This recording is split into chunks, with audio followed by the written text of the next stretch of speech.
जलते ख्वाब किस्त नंबर 6। सुबह से वो मुसलसल उसे इग्नोर कर रही थी। गाड़ी में भी वो कोई बात करना चाहता था कि सर दर्द का कहकर वो उसे खामोश करवा चुकी थी। स्टूडियो आकर भी अजीब हरकतें कर रही थी। हर बात सिर्फ साहले से हो रही थी। वो कोई बात पूछता भी तो जवाब साहले को देख कर देती।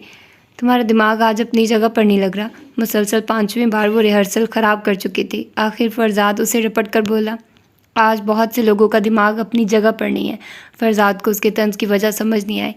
इसे ठंडा पानी पिलाओ, मैं कॉल करके आता हूँ, उसे घूरकर साले से कहता मोबाइल लिए। वो स्टूडियो से बाहर जा रहा था जब पीछे से उसकी बुड़बुड़ाहट सुनाई दी। जहर ही दे दें एक बार। मुड़कर तेज़ नज़र उस पर डालना नहीं भूला था। तुम्हें प्रॉब्लम क्या है? साले भी उसकी हरकतें सुबह से एंजॉय कर रहा था और सबसे ज़्यादा खुशी उसे इस बात की थी कि सबको रूम में रखने वाला इतनी सी लड़की के सामने जिद हो चुका था। वो खुद नहीं मानते थे मगर उनके गिर्द मौजूद लोग उनके दरमियान की अटैचमेंट को इसी अंदाज में लेते थे जिससे वो इनकारी थे। दिमाग ठंडा हुआ। मायशा जो कि उसके सोफे पर ही बैठी थी, कुछ देर पहले उसके मोबाइल पर रचना की कॉल देख चुकी थी। खुद को रात से अब तक 1000 बार समझाया कि उसे यूँ उससे चिढ़ना नहीं चाहिए मगर फरजाद का उसकी जानिब मुतवज्जो होना न जाने उससे क्यों बर्दाश्त से बाहर हो रहा था। वापस आते उसके साथ बैठते आहिस्ता आवाज़ से बोला, और भी साज बजाने वाले उनके गिर्द थे। वो नहीं चाहता था किसी के कान में ज़रा सी भिनक उनके मुतल्लिक पड़े। अब की बार वो खामोश रही। इस बार रिहर्सल ठीक हो गई। इस ट्रैक के लिए उसे गिटार खुद बजाना था जो वो सुबह से वहाँ मौजूद गिटारिस्ट से सीख रही थी। आखिर शाम तक ये मरहला भी आसान हुआ। परसों फाइनल रिकॉर्डिंग है, तब तक तुम्हारा हाथ इस पर सही से बैठे। अभी भी तुमने गाते चंद तारों को गड़बड़ कर दिया था। आखिरी रिहर्सल पर फरजाद ने उसे समझाया। सर हिलाकर उसने गिटार साइड पर रखा। साले मैं ये साथ ले जाऊँ, प्रैक्टिस कर लूँगी। फरजाद को किसी भी खातिर में लाए बगैर वो साले से पूछ रही थी। ये फरजाद का पसंदीदा गिटार है, इससे पूछो। साहले ने साफ दामन बचाया। सभी साज बजाने वाले जा चुके थे, बस वो तीनों और एडिटर्स थे जो अपने ऑफिस में मौजूद पहले के 3 गानों की रिकॉर्डिंग को आजकल एडिट कर रहे थे। मायशा ने एक नज़र उससे देखा जो सोफे की हत्ती पर एक बाजू रख के मुट्ठी तोड़ी और लबों के बीच जमाए गहरी नज़रों से उसे देख रहा था। ले जाऊं? उसकी नज़रों का सवाल नज़रअंदाज किया। उसके देखने पर भी फरजाद की नज़रों का इर्तिकाज़ नहीं टूटा। आखिर उसे लब हिलाने पड़े। एक शर्त पर। उसकी बात पर मायशा ने भौहें सुकेड़ी। पहले कोई अच्छा सा गाना सुनाओ और गिटार के तार छेड़ते हुए गाने की कोशिश करो। उसकी बात पर मायशा ने सर पर हाथ मारा। अभी इतनी परफेक्शन नहीं आई। उसके बाद पर वो हंसा।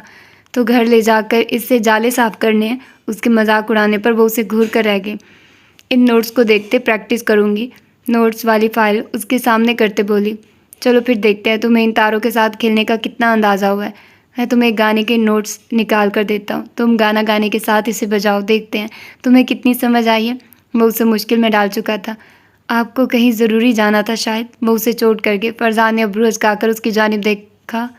तुम्हें भी चलना है क्या? उसकी बात पर मायशा ने ऐसे मुंह बनाया जैसे कोकेन खा लियो। मुझे कोई शौक़ नहीं दूसरों की प्राइवेसी में घुसने का। साले एक हाथ थोड़ी के नीचे जमाए। उन दोनों को देखकर कम और इंजॉय ज़्यादा कर रहा था। आखिर चल क्या रहा था दोनों के बीच? काम पर ध्यान दो, वो रोब से बोला। मेरा ध्यान काम पर ही है, लोगों की तरह मोबाइल पर नहीं। वो मुसलसल दो बदू जवाब दे रही थी। उल्टे हाथ की खाओगी? अब की बार उसकी सख्त नज़र ने मायशा के चेहरे का तवाफ किया जिसका उस पर खातिर ख्वाह असर नहीं पड़ा। गाना प्लीज़। वो उसे मज़ीद जिद कर रही थी। कोई गाना नहीं, उठो, तुम्हें घर छोड़ दूँ। वो अच्छी तरह उसका दिमाग ख़राब कर चुकी थी। उठाओ इसे। गिटार भी साथ ले जाने की इजाज़त वो गुस्से में दे रहा था। मुझे पप्पो के घर रात रहने जाना है। साले आप भी मुझे ड्रॉप कर दें प्लीज़। अपनी जगह से खड़े होते गिटार को उसके कवर में रखते वो मसरूफ़ अंदाज में बोली, तुम अपने घर के लिए निकलो। अब इसकी हिम्मत जवाब दे गई थी। फरजाद ने साले की खामोशी मगर खोजती नज़रों को देखते उसे उठने का इशारा किया। वो मुझसे कह रही है। साले ने फ़ौरन पार्टी बदली। फरजाद ने अच्छी खासी कड़ी नज़रों से उसे देखा। वो गड़बड़ाया। जी मैं आपसे ही मुखातिब हूँ। उसकी बात पर मायशा ने भी साले की बात की तस्दीक की। मगर मुझे तुम्हारी पप्पो के घर का रास्ता नहीं आता। फरजाद तुम्हें छोड़ देगा।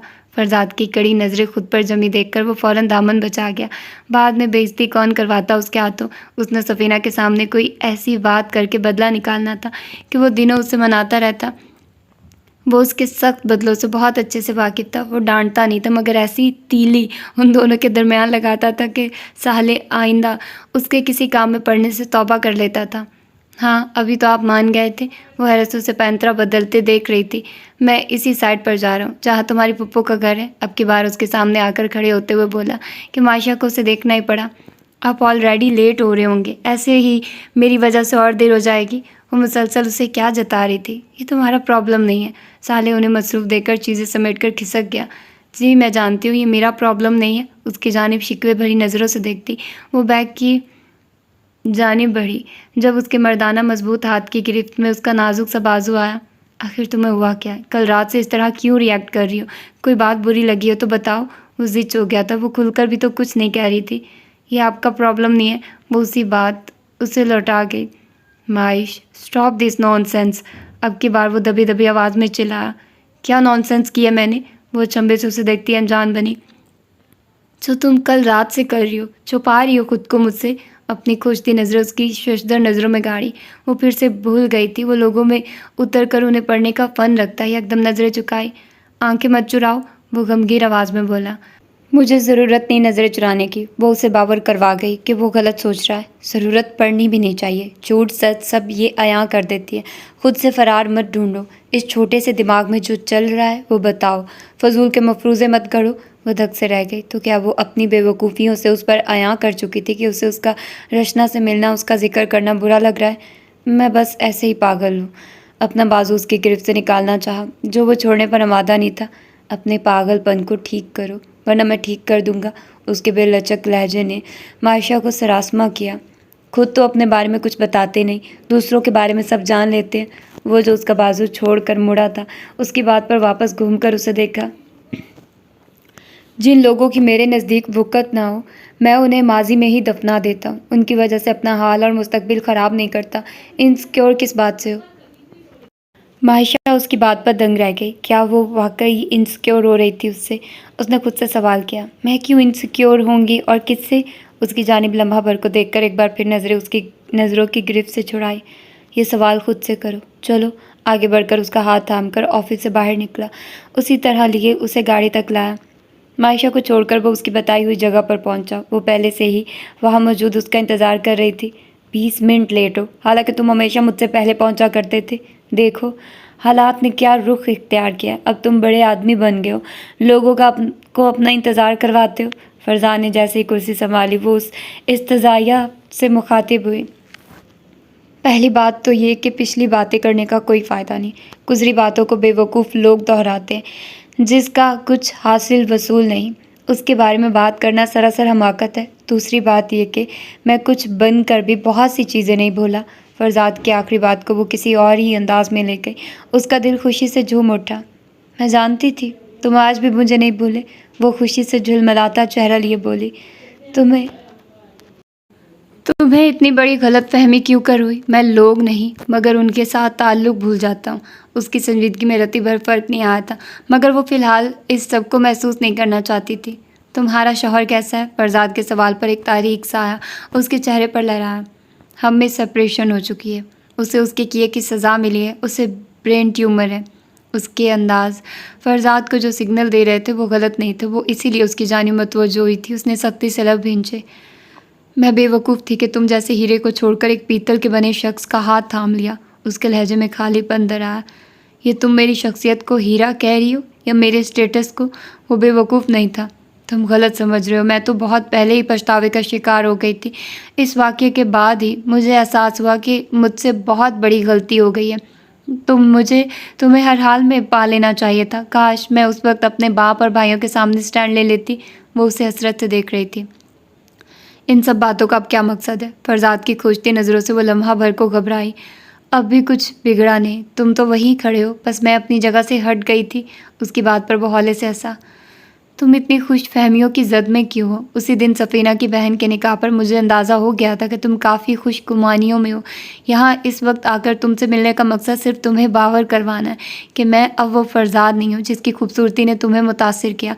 और जब वो रिश्ता निभाने की बात आई तो तुम्हें होश आया कि मैं बहुत गरीब हूँ, तुम्हारे स्टेटस को मैच नहीं करता। तब तुमने मेरे इसी काम को किसी काम का ना कहकर मुझे रास्ते में छोड़ दिया। मुझे अफसोस नहीं हुआ कि ये तुम्हारा हक था। हम ज़ोर ज़बरदस्ती करके रिश्ते नहीं बना सकते। वो लम्हा भर के लिए रुका। मैंने तुम्हें एक अच्छी याद समझकर हमेशा अपने दिल में एक मखसूस जगह दी, मगर तुम इसके काबिल नहीं थी। जिस वक्त तुम्हारे शौहर ने वो सब मेरे साथ किया, वो अकेला इस सब में कसूरवार नहीं था। तुमने जिस गलत अंदाज में अपने और मेरे रिश्ते की तशहीर की, वो सुनकर कोई भी मर्द इसी तरह पागल होता जैसे कामरान हुआ था। उसके लहजे से नहीं, उसकी आंखों से चिंगारियाँ निकल रही थी। ये गलत है, वो कपकपाते लहजे में उसकी नफ़ी करने लगी। ये गलत नहीं है, गलत वो था जो तुमने अपने शौहर को बयान किया। मैंने तो कभी बुरी नीयत से तुम्हें देखा तक नहीं था, छूना तो बड़ी दूर की बात है। और तुमने अपने शौहर से क्या कहा कि हमारा ताल्लुक हर हद पार कर चुका है। तुमने खुद को किस कदर नीच जाहिर किया। मुझे अफसोस हुआ था वो सब जानकर कि मैंने तुम्हें समझने में, जानने में गलती कर दी। वो मेरी ज़िंदगी की पहली और सबसे बड़ी गलती थी। फरजाद पहली बार यूँ उसकी धज्जियाँ बिखेरा था। तुम इतनी खुदगर्ज औरत हो।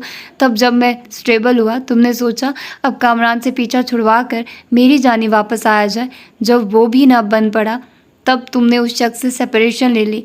रचना, तुमने वाकई कभी किसी से मोहब्बत नहीं की। अगर तुम्हारा रोना ये है ना कि कामरान दूसरी औरतों के साथ ताल्लुकात रखता था, तो मैं कहूँगा वो सब करके भी वो तुमसे सच्ची मोहब्बत करता था, क्योंकि तुम्हारे बांझपन को जानकर भी उसने तुम्हें नहीं छोड़ा। और तुमने उसके ट्यूमर का पता लगते ही उससे सेपरेशन ले ली। मुझे ये सोचती थी कि फरजाद उससे बेखबर है, उसे उसकी ज़िंदगी के बारे में क्या मालूम। तो ये उसकी बहुत बड़ी बेवकूफ़ी थी। मैं इस पछतावे में नहीं रहना चाहता था कि तुमसे वो बेगर्ज मोहब्बत करके मैंने गलती किया, मगर तुमने साबित कर दिया कि हाँ, वाकई मुझसे बहुत बड़ी गलती हुई है। मैं हमेशा तुम्हें एक अच्छी याद के तौर पर अपने पास महफूज रखना चाहता था, मगर तुमने अपनी इस याद को खुद मेरे दिल और दिमाग से खुरच दिया है। अपनी बाकी की ज़िंदगी उस शख्स के साथ गुजारो जिसने तुम्हें तुम्हारी इतनी बड़ी खामी के साथ भी कबूल किया और तुम्हें नहीं छोड़ा। उसके साथ क्या हुआ ये उसके और उसके रब के दरमियान रहने दो। अपनी दुनिया और आखिरत बर्बाद मत करो। वो उसे अच्छी तरह आईना दिखा गया। मैं उम्मीद करता हूँ कि आइंदा हम कभी एक दूसरे को कहीं देख भी लें तो अजनबी समझकर नज़रअंदाज कर दें। वो धुआं धुआं होते चेहरे के साथ वो सब सुन रही थी। अपनी बात करके वो वहाँ से उठ चुका था। ये चैप्टर वो हमेशा के लिए अपनी ज़िंदगी में अब क्लोज़ कर देना चाहता था। वो उस वक्त अपने कमरे में बैठी अपनी किताबें और कापियों को बार बार पढ़ रही थी। आंसू तो बातों से गालों पर बिखर रहते। काश ये चंद साल उसकी ज़िंदगी में आते ही ना। उसकी ज़िंदगी में तब तक सिर्फ एक दुख था, उसके माँ बाप के पास ना होने का, और अब उसकी ज़िंदगियों में ढेरों तकलीफ़ें थी। यादों का सिलसिला मोबाइल के टोन ने टूटा। तर चेहरा साफ करते सामने स्टडी टेबल पर रखा मोबाइल उठाया। रात के 2 बजे उसे कोई और फ़ोन नहीं कर सकता था सिवाय 2 बंदों के, जवाद या फरजाद। मोबाइल उठाते ही उसके अंदाजे की तस्दीक हुई। हेलो। उसकी पुरनम आवाज़ दूसरी जाने मौजूद शख्स को बुरी तरह महसूस हुई। अभी तक जाग रही हो? उसने घड़ी में वक्त देखा। आप भी तो जाग रहे हैं। मोबाइल कान से लगाए वो बेड पर बैठी। मैं तो कुछ यादों को संदूक में बंद कर रहा था, वक्त गुजरने का पता नहीं चला। उसकी बात पर वो चौंकी। आज भी आप मुझे अपने माजी से बेखबर रखेंगे? उसकी शिकवा करने पर वो मुस्कुराया और फिर अपने माजी का हर सफ़ा उसका सामने खुलता चला गया। मायशा गुंग थी। अगर वो मोहब्बत के हाथों ख्वार हुई थी तो टूटा बिखरा तो वो भी था। इस संदूक की चाबी मुझे दे दें। अपना दर्द उससे बताने के बाद उसकी बात सुनकर वो हंस पड़ा। क्या करोगी? अपने पास रखकर? उसे लगा वो हल्का फुल्का हो गया। मैं समंदर में फेंक दूंगी। उसकी बात पर वो कहका लगा उठा। जलस क्यों हो रही हो? अब उसके साथ कोई रिश्ता नहीं, ना उल्फत का ना दोस्ती का। मायशा उसकी बात पर चौंकी। मैं क्यों जालिस होने लगी? वो मुँह बनाकर बोली। तो कल से कटखनी बिल्ली क्यों बनी हुई थी? तुम मुझसे खुद को छुपा नहीं सकती। वो यकीन से बोला। इतनी कोई वो हूर परी नहीं कि मैं उससे जेलस होती। और मैं जानती हूँ अब आपकी बेस्ट फ्रेंड सिर्फ और सिर्फ मैं हूँ। उसके लहजे में अजीब सा इस्तेहकाक और मान था। चलो अब लेटो, सुबह स्टूडियो भी आना है। कल ऑफ कर लेना प्लीज़, मैं आपके साथ गिटार की प्रैक्टिस करूँगी। उसकी बात पर फरजाद ने सर खुचाया। अच्छा देखते हैं, कल स्टूडियो चलकर ही तुम्हारी प्रैक्टिस करवा लूँगा। ठीक है। उसकी बात पर वो ज़ोर शोर से मान गई। कब आऊँ तुम्हें पिक करने? कॉल बंद करने से पहले वो बोला। राहिल अंकल कल मुझे छोड़ जाएंगे। उसने सहूलत से उसे मना किया। श्योर है? वो फिर भी तस्दीक चाह रहा था। जी। उसके जवाब पर खुदा हाफिज़ कहकर उसने फ़ोन बंद किया। वो भी चीज़ें समेट कर लेट गई। जानती थी नींद अभी भी मुश्किल से आएगी, फिर भी फरजाद की बात माननी थी। उसका ख्याल आते ही खुद ब खुद एक अनोखी सी मुस्कुराहट उसके होंठों पर बिखरी। My best friend. वो अभी शायद खुद को धोखा दे रही थी। उसकी उसी धोखे में जानबूझकर रहना चाहती थी। वो उसके सामने अपनी पसंदीदा गानों में से एक के नोट्स रखे, उसे गिटार पर मुख्तलिफ तारों के बारे में समझाने लगा। देखो, एक्विस्टिक गिटार गिटार्स का एंसेस्टर्स है। ये ज़्यादातर इस्तेमाल होता है। इलेक्ट्रिक और बेस गिटार मखसूस गानों के लिए इस्तेमाल होता है।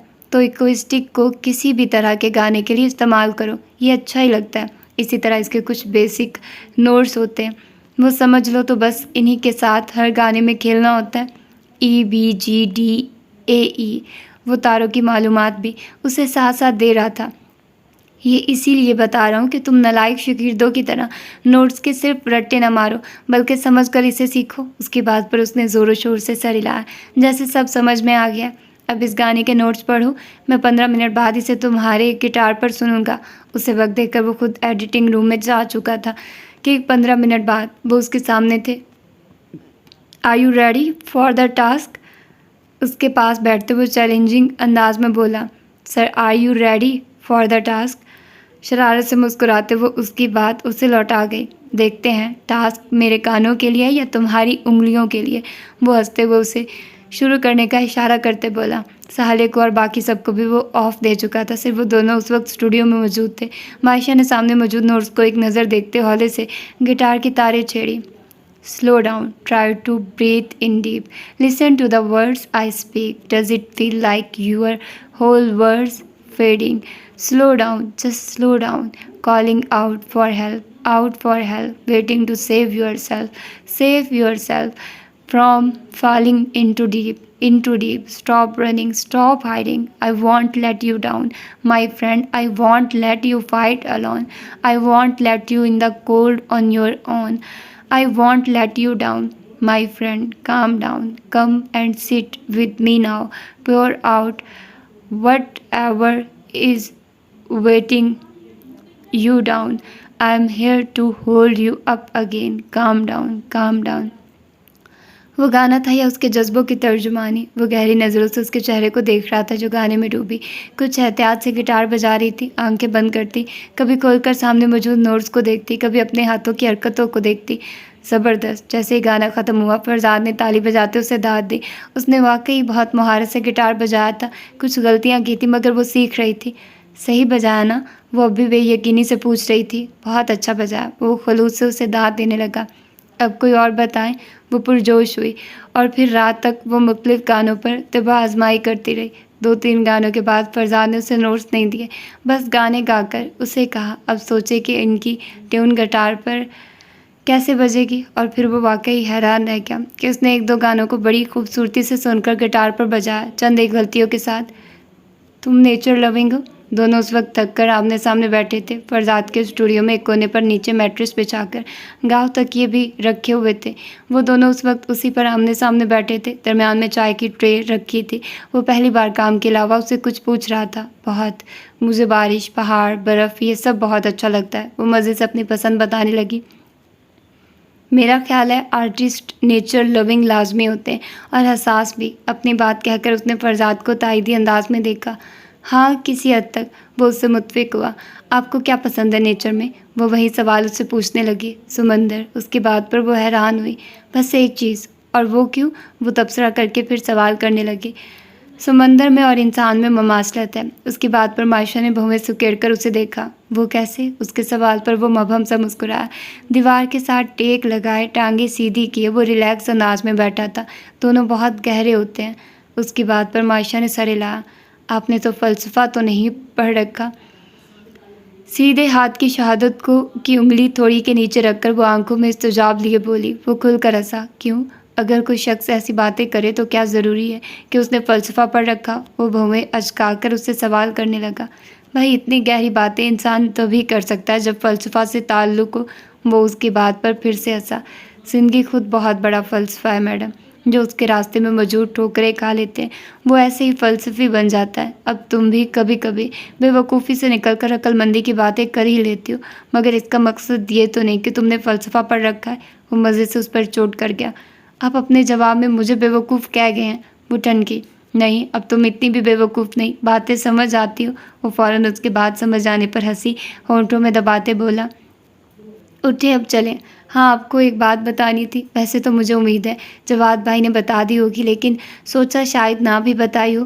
अपनी जगह से उठते वो एकदम कुछ याद आने पर बोली, मना के बारे में। इससे पहले कि वो उसे बताती फरजान ने कहकर सारा तजस्सुस ख़राब कर दिया। मुझे लगता है वो मुझसे ज़्यादा अब आपके भाई बन गए। वो दिल ही दिल में जवाद से लड़ने की तैयारी कर चुकी थी। भाई तुम्हारी तरह उसका भी दोस्त हो ना, तो दोस्तों से तो बातें शेयर करते हैं, अपनी कैफियत छुपाते नहीं। वो किस जानिब इशारा करके उसे समझते मायशा ने तेज़ी से बाहर निकलने में ही आफियत जानी। शुक्र तुम इसे ले आए। उन दोनों को रियाज के घर के लॉन में इकट्ठे आते देखकर सफ़ीना शुक्र करते हुए बोली, बस मुश्किल से ही लाया हूँ। वो उसकी जानिब एक नज़र देख कर बोला, जो वाकई आने को तैयार नहीं थी। सी ग्रीन जदीद तराश खराश की शर्ट और ट्राउज़र पहने, बाएं कंधे पर दुपट्टा रखे वो बेजार सी लग रही थी। हल्के से मेकअप में बालों को जूड़े की शक्ल में बांधे वो सफ़ीना को बेहद प्यारी लगी। कोई बात नहीं, अभी इसका मूड ठीक हो जाएगा। वो उसका हाथ थाम कर अपनी चंद फ्रेंड्स की जानिब बढ़ी। बहुत सी सेलिब्रिटीज़ वहाँ मौजूद थी। वो खुद उस वक्त ऑफ वाइट शलवार कमीज़ में शानों पर काली चादर लिए पूरे माहौल पर छा रहा था। मायशा ने बहुत कम उस शलवार कमीज़ पहने देखा था, मगर जब जब देखा वो उसे बेहद शानदार लगा। तुम्हें पता है कल ही ताबी भी आया है। वो साले और चंद एक और दोस्तों के साथ खड़ा बात कर रहा था जब मायशा का हाथ थामे वो भी उनके करीब गई और खुशी से दमकते चेहरे के साथ फरजाद को न्यूज़ देने लगी। कब आया? तुमने मुझे नहीं बताया। फरजाद ने साले को घूरा जिसने ज़रा सी भी खबर नहीं निकाली थी। यार याद नहीं रहा, वो सर को जाकर बोला। परसों ही आया हुआ है यहाँ। वो इधर उधर देखते बोली, कहाँ है? टफ़र ने मुझे कॉल करके बताया भी नहीं। वो भी सफ़ीना की नज़रों के ताक़ुब में देखने लगा। मायशा को भी तजस्सुस हुआ कि आखिर ये ताबी कौन है जिसके लिए सब एकदम बेचैन हुए। वो रहा। सफ़ीना ने किसी को देखकर अपनी जानिब आने का इशारा किया। मेरा भाई है, ज़्यादातर दुबई होता है, इन सब का दोस्त भी है। सफ़ीना ने मुड़कर मायशा को बताया। वो सारी ला गई। मैम प्लीज़ एक पिक्चर। इससे पहले कि वो आने वाले को देखती उसके पीछे से चंद फोटोग्राफर्स की आवाज़ आई जो किसी मशहूर न्यूज़पेपर के थे। मायशा को मुड़कर उनकी जानिब मुतवज्जो होना पड़ा। मैम इधर। कोई दाएं जानिब इशारा कर रहा था तो कोई बाएं जानिब। सर प्लीज़ आप भी मैम के साथ आ जाएं, एक फ़ोटोग्राफ़र फरजाद को मुतवज्जे करके बोला, जिसकी पुश्त मायशा की जानिब थी और उसके सामने खड़ा बंदा फरजाद के सामने होने की वजह से उसके पीछे छुपा हुआ था। मायशा ने सरसरी नज़र फरजाद की पुश्त पर डालकर हाथ बढ़ाकर उसे फ़ोटोग्राफ़र की जानिब मुड़ने के लिए उसके शाने पर हाथ रखा। उसके पलटते हुए मायशा की सरसरी नज़र उसके सामने खड़े मुस्कुराते सफ़ीना के भाई पर पड़ी। उसकी फटी फटी आंखों ने उसके मुस्कुराते चेहरे को देखा। मायश अपने पीछे मायशा को देखते फरजाद ने उसकी कमर पर हौले से हाथ रखकर उसे अपने साथ सीधे होकर खड़े होने का कहा। वो खाली खाली नज़रों से सामने देखने लगी। फरजाद उसके अंदाज पर ठटका। फोटोग्राफर्स के शोर में उसे मायशा की हालत पर गौर करने का मौका नहीं मिला। तुम मिली ताबी से? ताबी इधर आओ। वो जो फोटोग्राफर्स के जाते ही वहाँ से निकलने का कोई तरीका सोच रही थी कि सफ़ीना की बात ने उसे शदीद इम्तिहान में डाल दिया। वो अभी उसी लम्हे यहाँ से भाग जाना चाहती थी। कोई आस्था रवि से चलता उसके मुकाबिल खड़ा हुआ। मायशा की नज़रें उठने से इनकारी हुई। वो उस चेहरे को कभी नहीं देखना चाहती थी, मगर कुछ आजमाइशें ज़िंदगी से ख़त्म नहीं होती। उनमें से एक उसकी ज़िंदगी में तब्रेज़ नामी ही आजमाइश भी थी। Meet my brother Tabrez. और तब्रेज़ ये मेरी फ्रेंड माइश है। सफ़ीना के तारुफ पर उसने बदिक्कत उस शैतान चेहरे को देखा जिससे उसने न जाने कितनी बार कराहियत महसूस की थी। साहलियत से बात करते फरजाद ने बहुत गौर से मायशा का मुतगैर चेहरा देखा। उसे किसी गड़बड़ का एहसास हुआ। Hello pretty lady. वो खबासा से अपनी नज़रें उस पर गाड़ी हाथ बढ़ाए मुस्कुराते हुए बोला, हेलो। मायशा ने बदिक्कत हेलो कहा। उसके हाथ को बुरी तरह इग्नोर करके वो एक्सक्यूज़ मी कहती फरजाद की जानिब बढ़ी। उससे उस लम्हे परवाह नहीं थी कितने लोग उसे देख रहे हैं, कौन उसके गिर्द है। वो आहिस्ता से उसके करीब खड़े होते उसका हाथ थाम गई। इसे क्या हुआ? सफ़ीना जो उसके बराबर खड़ी थी, मायशा का इतना रूखा अंदाज उसे हैरान कर गया। कितनी तारीफ़ें कर रखी थी उसने अपने भाई के सामने उस लड़की की, और वो कितने बुरे अंदाज से उससे मिली। ये थी तुम्हारी दोस्त? अपना बड़ा हाथ वापस जेब में रखते हुए मजाक उड़ाने वाले लहजे में बोला। अपना यूँ नज़रअंदाज किया जाना उसे बुरी तरह खला। वो तो शुक्र था किसी की नज़र उनकी तरफ नहीं थी। फरजाद के हाथ में उसका हाथ चुभती निगाहों से उसने देखा। सॉरी, पता नहीं क्या हुआ उसे, वो इस तरह बिहेव नहीं करती। वो भाई के सामने शर्मिंदा सी हुई। Are you all right? Maisha का ठंडा हाथ उससे फिक्रमंद कर गया। उसकी ज़ीरक निगाहें कब से उसका हवास भागता सा रूप देख रही थी। हाँ, वो आने को तैयार नहीं थी, मगर ऐसा भी नहीं था कि वो यूँ अजीब-सा बिहेव करती। कुछ देर पहले बिल्कुल ठीक थी। जी, उसकी फँसी हुई सी आवाज़ हलक में से बामुश्किल निकली। आप मुझे वापस भिजवा दें, मेरी तबीयत ठीक नहीं। इससे पहले कि वो दोबारा उसके सामने आता, मायशा ने वहाँ से चले जाना मुनासिब समझा। अब की बार फरजाद ने उलझ कर उसकी जानिब नज़र की। उसकी उड़ी हुई रंगत, ये ठंडे यख हाथ जो कि अब कँपकँपा भी रहे थे। हुआ क्या है? वो आहिस्ता से उसका हाथ थामे एक कोने में ले आया, जहाँ निस्बतन लोग कम थे, और जो थे वो तस्वीरें और बातों में मसरूफ़ थे। किसी की उनकी जानिब नज़र नहीं पड़ी। कुछ नहीं, बस मुझे वापस जाना, मेरा दम घुट रहा है यहाँ। उसकी आंखों में इकट्ठा होता पानी फरजाद को शदीद परेशानी में मुब्तला कर रहा था। किसी की कोई बात बुरी लगी है? किसी ने कुछ कहा है? मुझे बताओ। उसकी बात पर वो आंखें झुकाकर निचला लब दांतों में दबाकर बामुश्किल रोने से खुद को मना कर रही थी। आंसुओं का गोला सा हलक में फंसता उसे कुछ कहने से रोक चुका था। सर नफ़ी में हिलाती वो फरजाद को उस वक्त जब्त की इंतहाओं को छूती महसूस हुई। उसके माथे पर बल पड़ चुके थे। आखिर क्या था? वो क्यों अपनी कैफियत उससे छुपाती थी? ओके, रिलैक्स, चलते हैं। उसके बाजुओं को सहलाते वो उसे तसल्ली देने लगा। फ़ाज़ी, तुम्हारे प्रोजेक्ट का क्या बना? ओह, उप्स, सॉरी, शायद कुछ पर्सनल डिस्कशन हो रही थी। आई एम सॉरी मैंने डिस्टर्ब किया। तब से अब तक उसकी नज़रें मायशा पर ही टिकी थी। उन दोनों को अलग जाते वो देख चुका था। कुछ सोचकर मसरूफ़ से अंदाज में उनके करीब आया और यूँ ज़ाहिर किया जैसे उनकी प्राइवेसी में मुखल हुआ हो। मायशा उसकी आवाज़ पर यकदम उछली, मगर नज़र उठाकर दाएं जानिब नहीं देखा। उसकी आवाज़ सुनते फरजाद के हाथ उसके बाजू से हट चुके थे, मगर बाएं हाथ ने फिर से उसका दायां हाथ मजबूती से थाम लिया था। अरे नहीं यार, मायशा की तबीयत कुछ ठीक नहीं, बस यही बात कर रहे थे, अदरवाइज़ कोई स्पेशल बात नहीं हो रही थी। फरजाद ने मुड़कर खुद से चंद कदमों के फासले पर खड़े तबरेज़ को देखा। सब ठीक है? आप कुछ कंफर्टेबल नहीं लग रही यहाँ। बड़े महज़ब अंदाज में वो उसकी जानिब मुतवज्जो हुआ। सर से पाँव तक उसका सरापा देखा। अंदाज़ा नहीं था वो झल्ली सी लड़की जिसे पहनने ओढ़ने का भी कभी ढंग ना था, इन चंद सालों में इस कदर खूबसूरत हो चुकी होगी। उसका सोगवार सा हुस्न नज़रों को खैरा कर रहा था। आप मुझे किसी से कहकर वापस भिजवा दें। उसे मुकम्मल तौर पर नज़रअंदाज करके वो फरजाद को देख रही थी। इस मुसलसल तजलील पर उसका दिल क्या एक थप्पड़ उसके मुंह पर मारे। वो तो कभी उसकी मोहब्बत का दम भरती थी। फरजाद ने भी मायशा का तबरेज़ को नज़रअंदाज करना फिर से महसूस किया। वो ऐसा क्यों कर रही थी? हाँ, वो उसके और साले के अलावा बाकी मर्दों से मिलते रिजर्व रहती थी, मगर यूँ किसी के साथ मिसबिहेव नहीं करती थी। नहीं, मैं चल रहा हूँ। फरजाद ने उसकी आंखों में देखकर उसका हाथ दबाया। अरे अभी तो डिनर स्टार्ट भी नहीं हुआ। तुम किधर? कोई परेशानी है तो यहाँ डॉक्टर मौजूद है, तुम उन्हें चेक करवा दो इन्हें। आप बेशक अंदर थोड़ी देर रेस्ट कर लें। फरजाद का अल्तफ़ात उसे एक आँख निभा रहा था। अपने तासुरात को बदिक्कत छुपाते वो एक बार फिर उससे मुखातिब हुआ। Thanks for your kind suggestion. Maisha ने अब की बार उसकी जानिब लम्हा भर के लिए देखते, खुद पर जब्त के कड़े पहरे बिठाते नॉर्मल लहजे में जवाब दिया। ठहरो, मैं फ़रा को बुलाता, वो आपको चेक कर लेती है। वो उनके सर पर सवार था। मायशा का दिल के अब की बार हर लिहाज भला ताक रखकर उस शख्स का मुंह तोड़ दे। किस बरते पर वो उससे मुखातिब हो रहा था? क्या बचा था उनके दरमियान? अब तो कुछ था ही नहीं उनके बीच। वो किसी फरा नामी डॉक्टर को ढूंढने के लिए साइड पर हुआ। आप मुझे छोड़कर वापस आ जाइएगा, या फिर गार्ड से कहिए वो मुझे छोड़ आए। प्लीज़, मुझे यहाँ 1 मिनट के लिए भी नहीं रुकना। इससे पहले कि वो उस डॉक्टर को लेकर वापस आता, मायशा तेज़ी से फरजाद के सामने आते बोली, ओके, मैं गार्ड्स को कहकर तुम्हें उनके साथ भिजवा देता हूँ। इनफैक्ट यहाँ बहुत से दोस्त हैं और फिर मीडिया भी है। यूँ हमें जाते देखकर बकवास करेंगे। मुझे अपनी टेंशन नहीं है, मगर तुम्हें मैं यूँ किसी कंट्रोवर्सी में इन्वॉल्व नहीं करना चाहता। वो मजबूरी बयान करते उसका हाथ थामकर पार्किंग की साइड पर आया। अपने मैनेजर और गार्ड्स के हमरा उसे भेजा, घर पहुँच के मुझे कॉल कर देनी है। मेडिसिन ले लेना याद से। उसे याद दहानी करते वो बुझे दिल से उसे वापस भेज रहा था।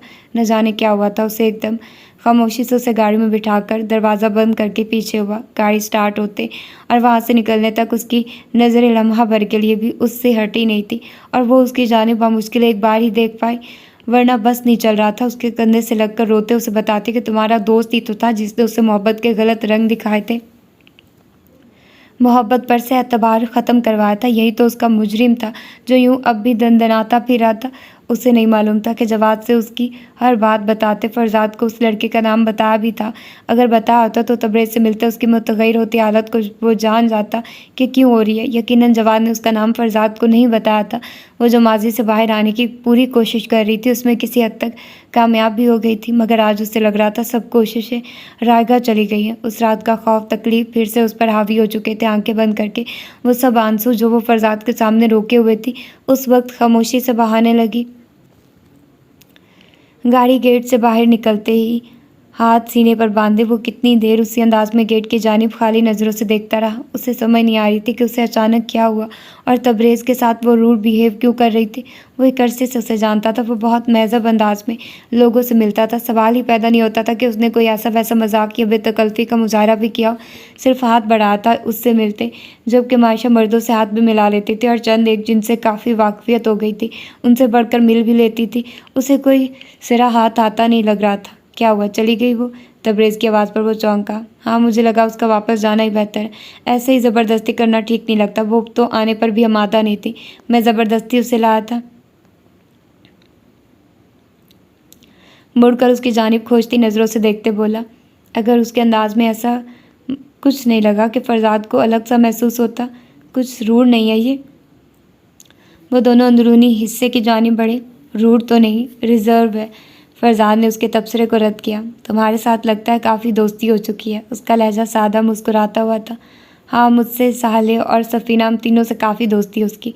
वो भी आम से लहजे में बताने लगा। कहाँ रह रही है? उसने लहजे को जिस कदर हो सकता था सरसरी रखा। मेरे अपार्टमेंट में, तुम्हें पता तो है, जब भी कोई बाहर से आता है वहीं स्टे करता है। वो दोनों बातें करते सफ़ीना और साले की जानिब आए। क्या हुआ मायशा को? सफ़ीना उनके करीब आते ही फिक्रमंद लहजे में बोली। शायद तबीयत ठीक नहीं थी। सुबह स्टूडियो में भी कुछ सुस्त सी थी। फ़रज़ाद की बात की, सालिया ने तायद की। अच्छा किया उसे भेज दिया, ज़बरदस्ती नहीं लाना चाहिए था। साले की बात पर फ़रज़ाद ने इनकारा भरा। कुछ देर बाद उसके मोबाइल पर फ़ोन बजा। वो एक्सक्यूज़ मी कहता साइड पर हुआ। हेलो माइश, पहुँच गई हो? उसका नाम देखते उसने बेताबी से फ़ोन उठाकर पूछा। सबसे बातें करते हुए ज़हन उसकी जानिब लगा था। जी बस अभी पहुंची हूँ, गार्ड्स वापस चले गए। उसकी आवाज़ में वो साफ आंसू की अमेजिश महसूस कर सकता था। रोई हो तुम? क्या था वो शख्स? मायशा की आंखें फिर से भर आई। नहीं, बस वैसे ही, लगता है फ्लू हो गया।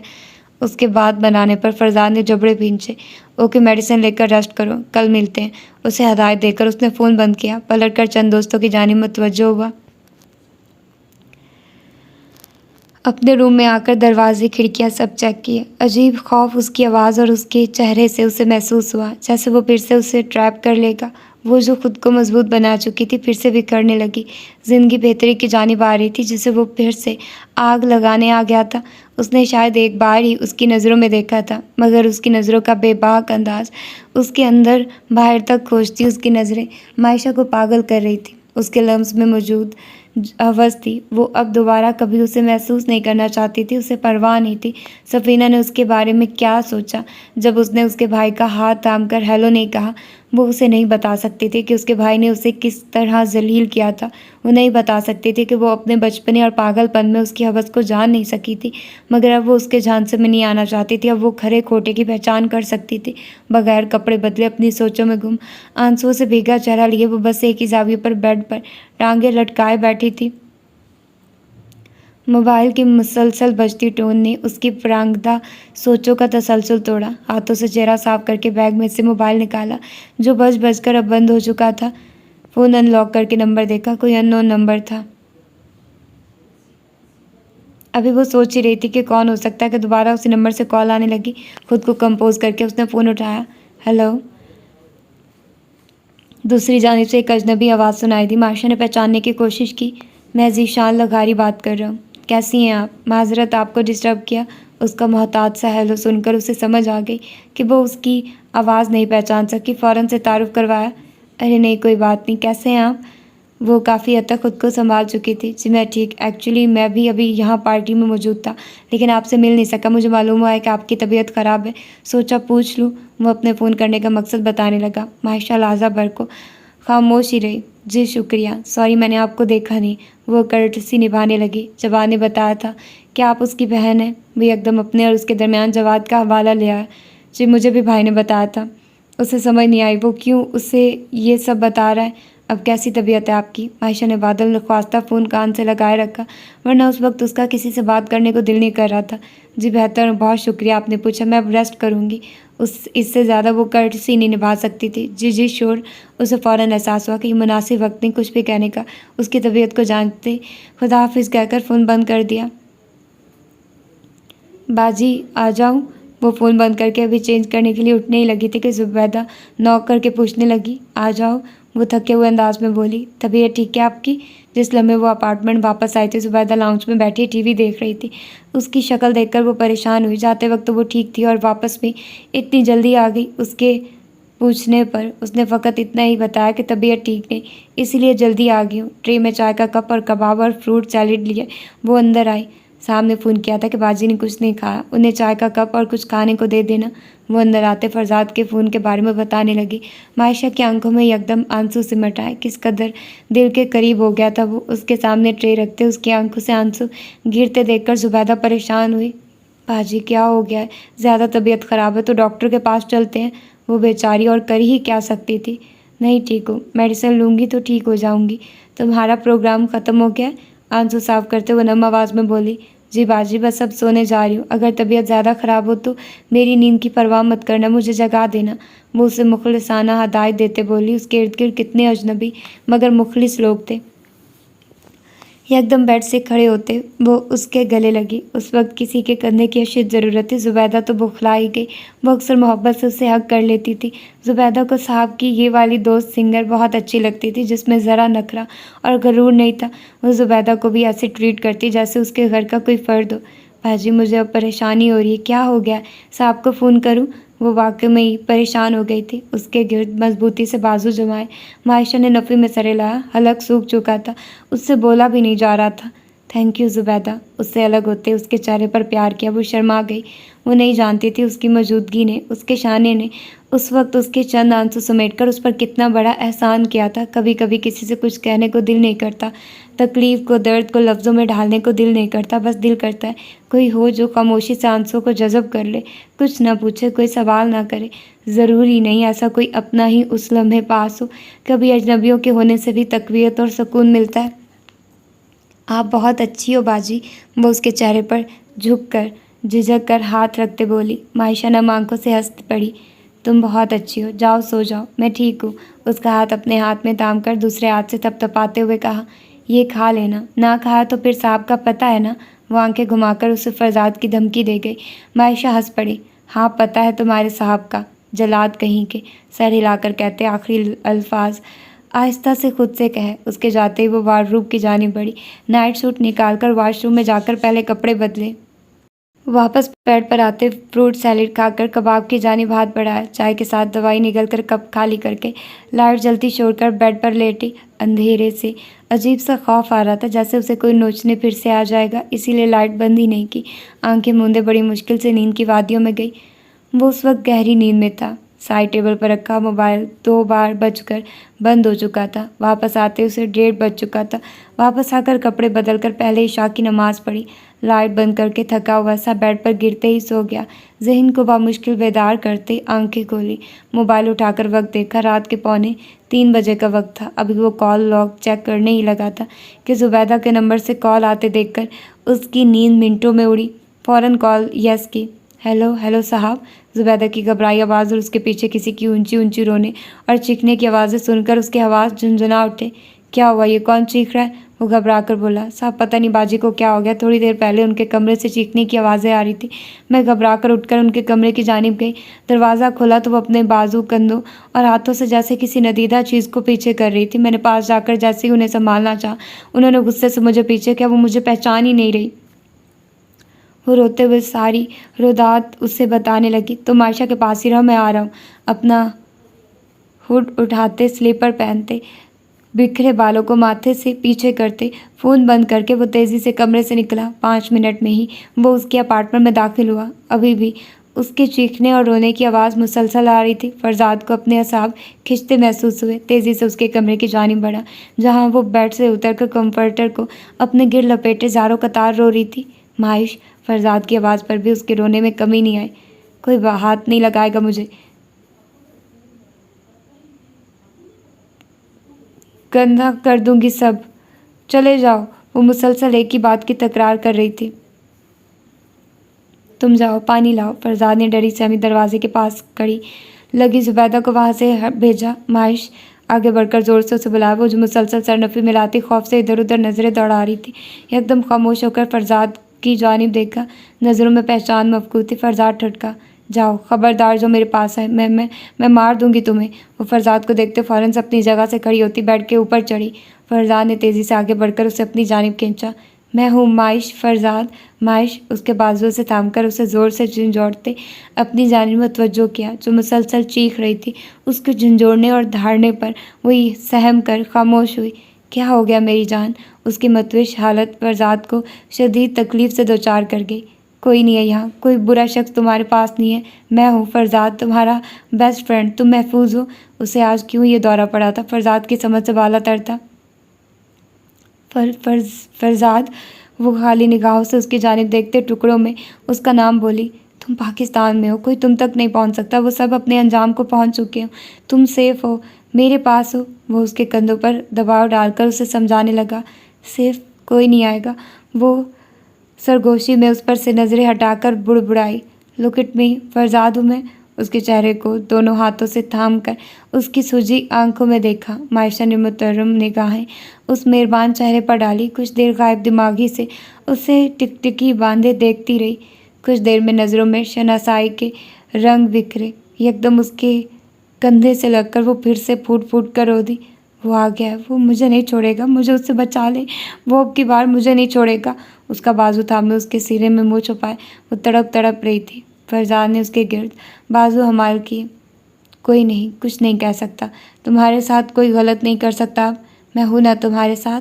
उसे खुद में भींचकर उसकी कमर सहलाते वो उसे नॉर्मल करने लगा। कुछ देर वो हिचकियाँ लेती उसके साथ लेटी रही। आहिस्ता आहिस्ता उसके आवाज़ बेदार हुए। एकदम उससे पीछे हुई। आप कैसे आए? वो जैसे होश में आई थी। दरवाजे से। उसकी बात पर वो माथे पर हाथ रखकर आंखें मूंदकर सर हिला गई। फरजाद की गहरी नज़रों ने उसके हर अंदाज को जांचा। हाथ बढ़ाकर उसके आंसू साफ किए। मैं शायद ख्वाब में डर गई थी। वो शर्मिंदा सी उससे नज़रें चुरा गई। कुछ देर पहले की हालत का उसे खुद मालूम नहीं था। वो क्या कर रही थी, क्या कह रही थी। और मुझे भी डरा दिया। वो ज़ुबैदा बेचारी तो ऐसा डरी है कि पानी लेने गई थी। लगता है उसका फार्मूला बनाने बैठ गई है। वो उसे किसी किस्म की शर्मिंदगी का एहसास दिलाए बगैर ऐसे बोला जैसे कुछ देर पहले कुछ हुआ ही नहीं था। टाइम क्या हुआ है? उसे एकदम वक्त का एहसास हुआ। वो तो सो गई थी। फिर क्या हुआ उसे? बुरा वक्त चल रहा है। वो मुसलसल उसकी हर बात का जवाब गैर संजीदगी से दे रहा था। अब की बार मायशा ने उसकी बात पर खफकी भरी नज़र से उसे देखा, जो उसके करीब फ़कत एक हाथ के फासले पर खड़ा था।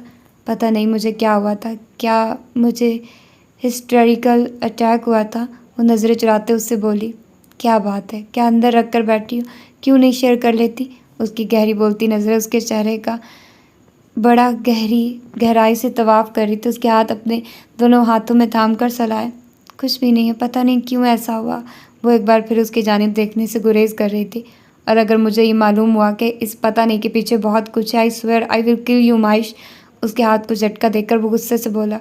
क्यों वो उसे कुछ नहीं बता रही? आप मुझे मार सकते हैं? खुद पर काबू पाते बड़े मान से उसकी नज़रों में देखकर पूछा।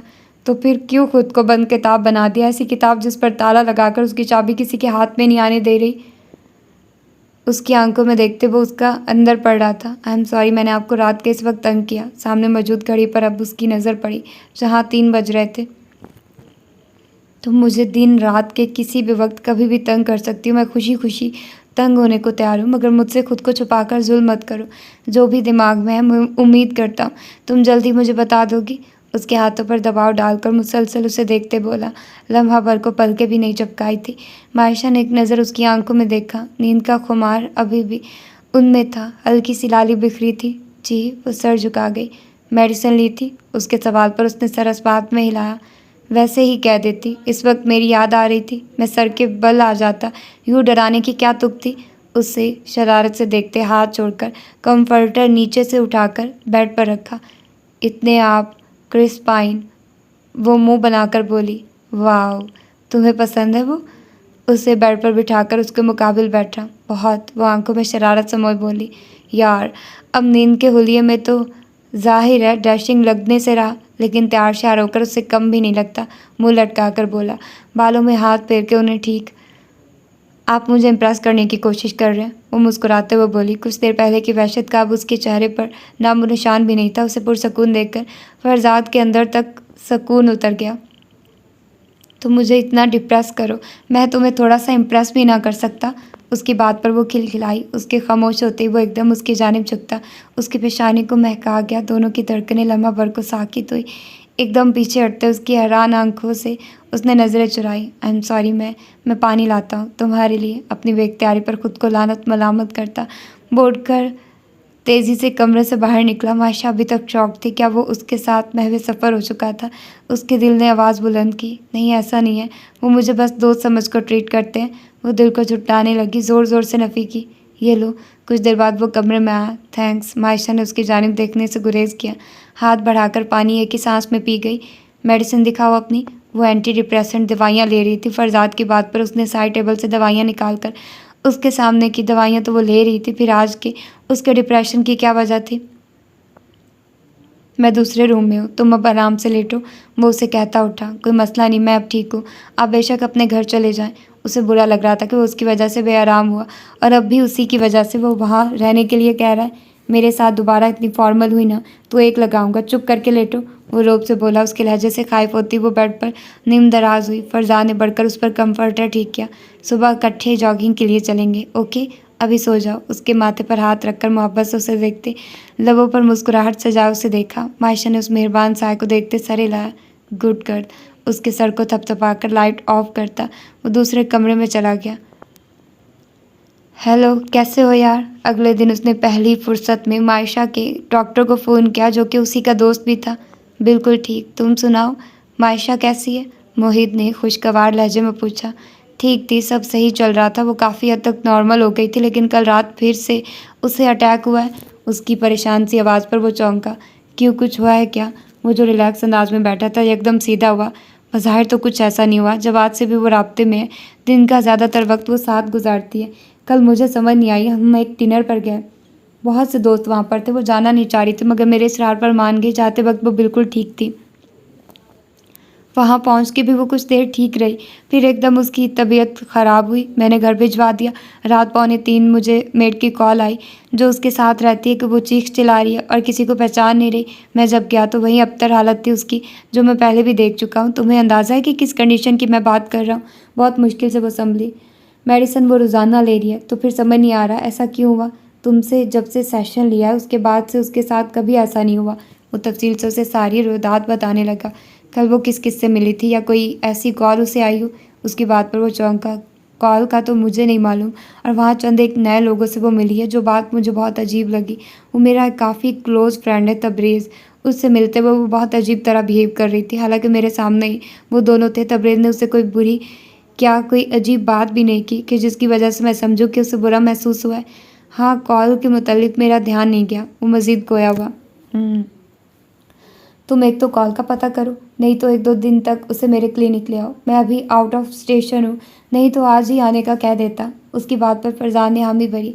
हाँ, कोई इशू नहीं। कहीं तुम्हारे उस दोस्त का उसके माजी से कोई ताल्लुक़ तो नहीं? मोहित की बात पर उस सोच में पड़ गया। नहीं यार, अगर वो मिले होते तो तबरेज़ के रवैये से मुझे कुछ अंदाज़ा होता। वो दोनों पहली बार मिल रहे थे। वो कल के वाक़यात ज़हन में दोहराते हुए बोला। क्या तुमने मायशा से पूछा कि वो कभी तबरेज़ से तो नहीं मिली? क्योंकि तुम मुझे वन साइडेड बात सुना रहे हो। मोहित की बात ने उसे बुरी तरह ठटका दिया। मायशा से तो मैंने नहीं पूछा। मुसलसल सीधे हाथ की उंगलियां अपनी शेव पर फेरता वो मुस्तरिब सा उसके सवालों के जवाब दे रहा था। तो फिर पूछो। मैं ये नहीं कह रहा कि उसका कोई ताल्लुक़ लाजमी होगा। जैसा कि तुम कह रहे हो कि वो पहली बार मिले, तो कभी कभी ऐसा होता है कि लोगों के अंदाज़, लहजा, शक्ल के कुछ खदोखाल आपस में मिलते हैं, जिसकी वजह से हमें किसी और की परछाई उनमें नज़र आती है। क्या पता उससे मिलते जुलते किसी शख्स का उसके माजी से ताल्लुक़, और क्या पता वो लड़का जिसका उससे निकाह हुआ था, या बाकी वो दोनों शख्स जिन्होंने उसके साथ गलत किया था, वो तुम्हारे दोस्त से कहीं कोई मुमासलत रखते हो, उसके दिमाग में वही फ्लैश बैक हुआ हो और वो फिर से उस सब को दोहराते अपनी तबीयत ख़राब कर गई। उसके बाद समझते वो हौले से सर हिलाने लगा। हाँ, तुम सही कह रहे हो। शायद वो उसकी तायद करने लगा। चलो, फ़िलहाल तुम दोस्ताना अंदाज में उससे पूछ कर देखो। अगर वो नहीं बताती तो ज़ोर मत देना, मैं खुद उससे पूछ लूँगा। और एक मेडिसिन का नाम बता रहा हूँ, वो 1-2 दिन उसे दो, फिर मिलकर ही मैं कुछ अंदाज़ा लगाऊँगा कि असल माजरा क्या है। उसकी बात पर उसने थैंक यू कहकर फ़ोन बंद किया। अस्सलामुअलैकुम, कैसे हैं फ़रज़ाद? आज काफ़ी दिनों बाद फ़रज़ाद की जवाद से बात हुई। वो जो मायशा को पार्क आने का मैसेज करके उसके इंतज़ार में अपने घर से बाहर उसका इंतज़ार कर रहा था। जवाद का फ़ोन आते देखकर उसकी जानिब मुतवज्जो हुआ।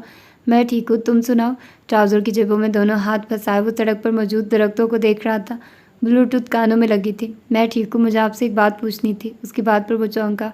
हाँ, खैरियत? वो आहिस्ता रवि से घर के गेट के आगे ही चलने लगा। आपने और मायशा ने पिछले दिनों जिस मोबाइल कमर्शियल किया है उसके मार्केटिंग मैनेजर ज़ीशान को आप जानते होंगे। उसकी तमहीद पर उसके माथे पर बल नमूदार हुए। हाँ, बहुत अच्छे से। वो कामरान लगारी का भाई था। वो कैसे उसे न जानता? वो मेरा बहुत अच्छा दोस्त है। उसने मायशा के लिए प्रपोज़ल भेजा है। यूँ तो मैं उसे जानता हूँ, अच्छा लड़का और शायद मायशा के पप्पो का रिश्तेदार भी है। मगर मैं चाह रहा था कि आपसे एक बार मशवरा कर लूँ। जवाद की बात पर उसके चलते कदम यकदम रुके। एक मुहीब सन्नाटा रगो पै में सरायत किया। एक ठंडी सांस भरकर उसने लम्हा भर को आंखें बंद की। अच्छा लड़का है, कोई हर्ज नहीं उसमें। उसकी आवाज़ में खोखलापन था। मैंने मायशा से बात करनी चाहिए थी ताकि उसकी राय जान सकूं, मगर सोचा पहले आपसे बात कर लूं। आप मायशा से डिस्कस करते हैं क्या? मैं एक्चुअली कुछ दिन शदीद बिज़ी हूँ। उसकी फैमिली आजकल रिश्ता देख रहे हैं, तो वो चाह रहा था कि मायशा की रज़ामंदी जानकर फिर वो अपने पेरेंट्स को बताए, क्योंकि वो उसकी पसंद को भी अहमियत दे रहे हैं। मगर मायशा की जानिब से चूँकि कोई बात नहीं हुई, लिहाजा वो अभी अपने पेरेंट्स को बताने से हिचकिचा रहा है। प्लीज़ आप मायशा से उसकी राय जान लेंगे? वो सवाल कर रहा था या उसे एक नई मुश्किल में फंसा रहा था।